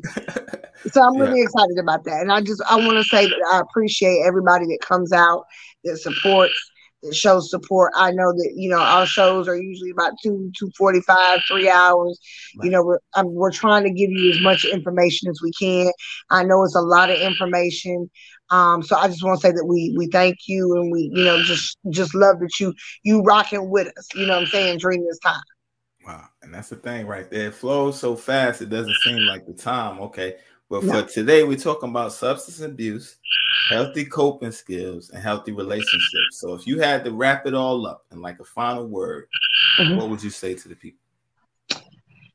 I would say that it's really important to look out for signs of substance abuse, just signs of trauma, period. And if you know that somebody has had trauma, whether they were small, a child, an adolescent, a young adult, an older adult, you know, really encourage them to get some help. Sometimes it takes for us healthy individuals to find them the help that they need. Once you do that, and if they're children, then parents, you definitely have the right to go ahead and push and force and make sure that takes place. But we've gotta get help for trauma. We've got to get help for trauma. We got to stop self-medicating. Self-medicating destroys relationships. It destroys relationships on a huge level. It also brings babies into this world addicted to substances. You know, we've got to do better and learn how to address the problem. I get that it's so much easier to self-medicate, but the long-term effects of substance abuse is going to be so much more damaging than it was when it started. And so I really encourage people to get help. If you have substance abuse, please make sure that you find a substance abuse center, reach out to an outpatient therapist, just really do some research and try to get your loved ones some help. Um, Healthy relationships, be honest. Be honest with yourself. Be honest with the people around you. And if you are somebody that's healthy and you're in contact with someone who's unhealthy, don't be afraid to point that out to them. Because sometimes unhealthy people been unhealthy for so long because ain't nobody said nothing to them in the first place. Right. We got to start being real with each other, but we also got to be real with ourselves. Right. So I really encourage that. I really encourage parents to really watch over their children a whole lot more. Be involved. Be involved. Watch what they watching. Know what they looking at. Don't let them get social media before it's ahead of their time. They're not emotionally and cognitively ready for the trauma that is attached to that. Right. So don't do that. You know what I'm saying? We got to do our jobs to stay healthy. Coping skills. Coping skills. Kids mirror what they see. Parents, we have to demonstrate healthy coping skills. We got to know how to talk and communicate. We got to know how to show that it's okay to deal with stress.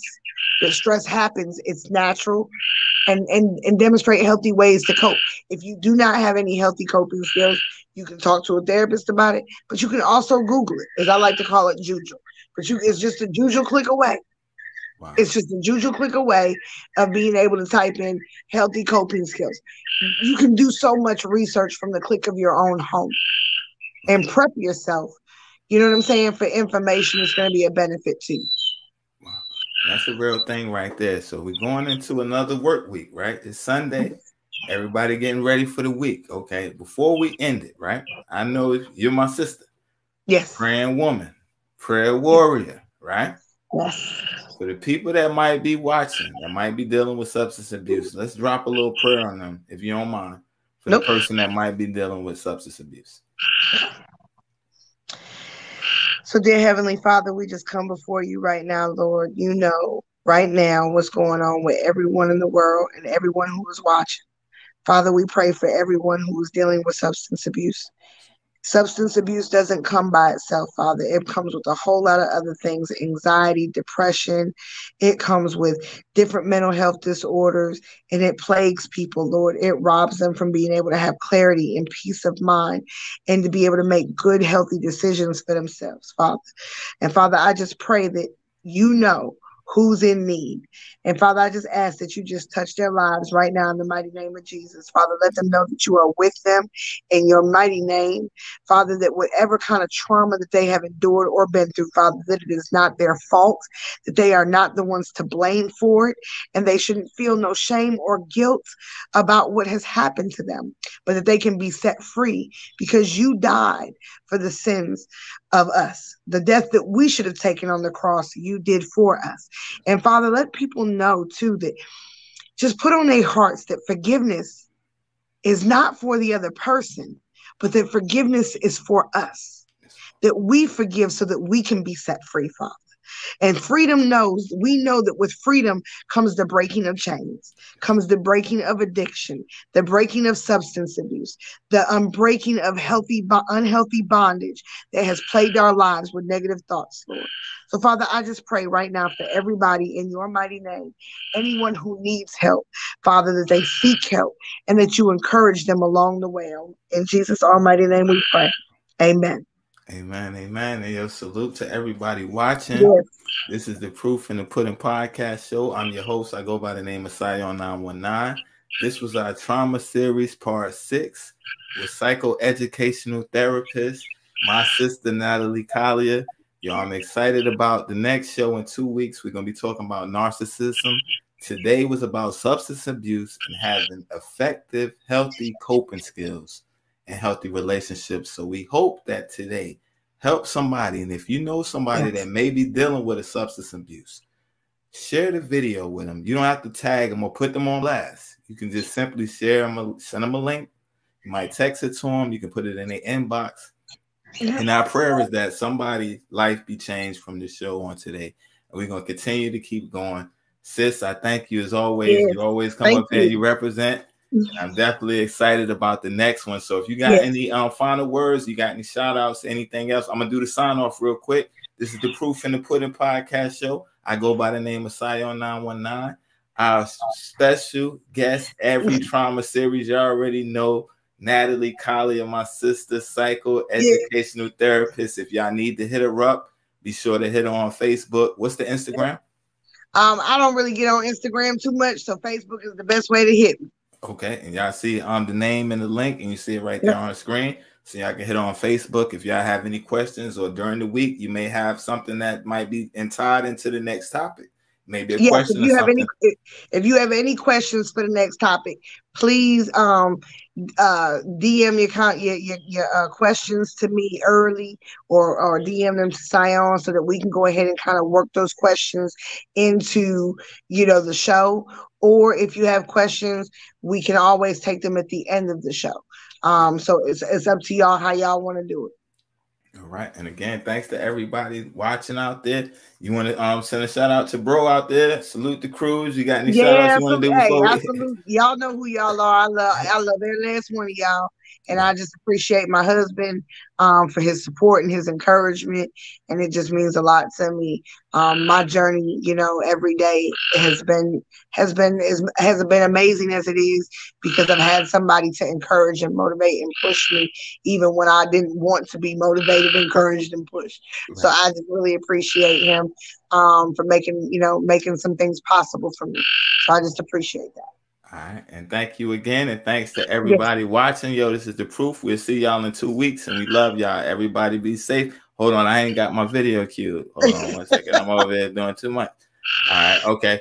We appreciate everybody. We hope y'all have a blessed week. This week coming up. Stay encouraged no matter what you're going through. With God on your side, you can make it. Keep your eyes on the prize and never give up. And again, we love all of y'all. Thank you for watching. Please subscribe to the channel if you haven't. We thank y'all again. All right. One of the world's ground zeros for addiction, and that in a few square block radius, we have thousands of people injecting, inhaling, and ingesting drugs of all kinds, and paying dearly for it. These people are often outside the law, certainly beset by many medical problems due to injection drug use, including psychosis, including HIV, including hepatitis C, cancers. They die of overdoses. This is trench warfare, and the people that are the frontline soldiers dying from it are the people affected by addiction. So that's where I worked for 12 years. And what I learned could be summed up really very briefly by saying that addiction is not a choice that anybody makes. It's not a moral failure. It's not an ethical lapse. It's not a weakness of character. It's not a failure of will. It's just how our society depicts addiction. Nor is it an inherited brain disease, which is how the medical tendency is to see it. What it actually is, it's a response to human suffering. And all these people that I worked with had been severely traumatized as children. All the women had been sexually abused. All the men had been traumatized, some of them sexually, physically, emotionally neglected. And Not only is that my perspective, it's also what the scientific and research literature shows. So addiction then is actually, rather than being a disease as such or a human choice, it actually is, it's an attempt to escape suffering temporarily. By the time I went to work there, I had already been in family practice for 20 years. I'd seen a lot, and I was quite attuned to the impact of early childhood experiences on adult psychology and adult brain physiology. But I just hadn't seen the depth and the degree until I went to work down there. So really it dramatized and confirmed for me, made it very palpable how addictions are a response to suffering, and that what people need in response to addiction is not judgment and not simply symptom control. They need to be helped to heal from their trauma, because it is all about trauma. It is all about trauma. It is all about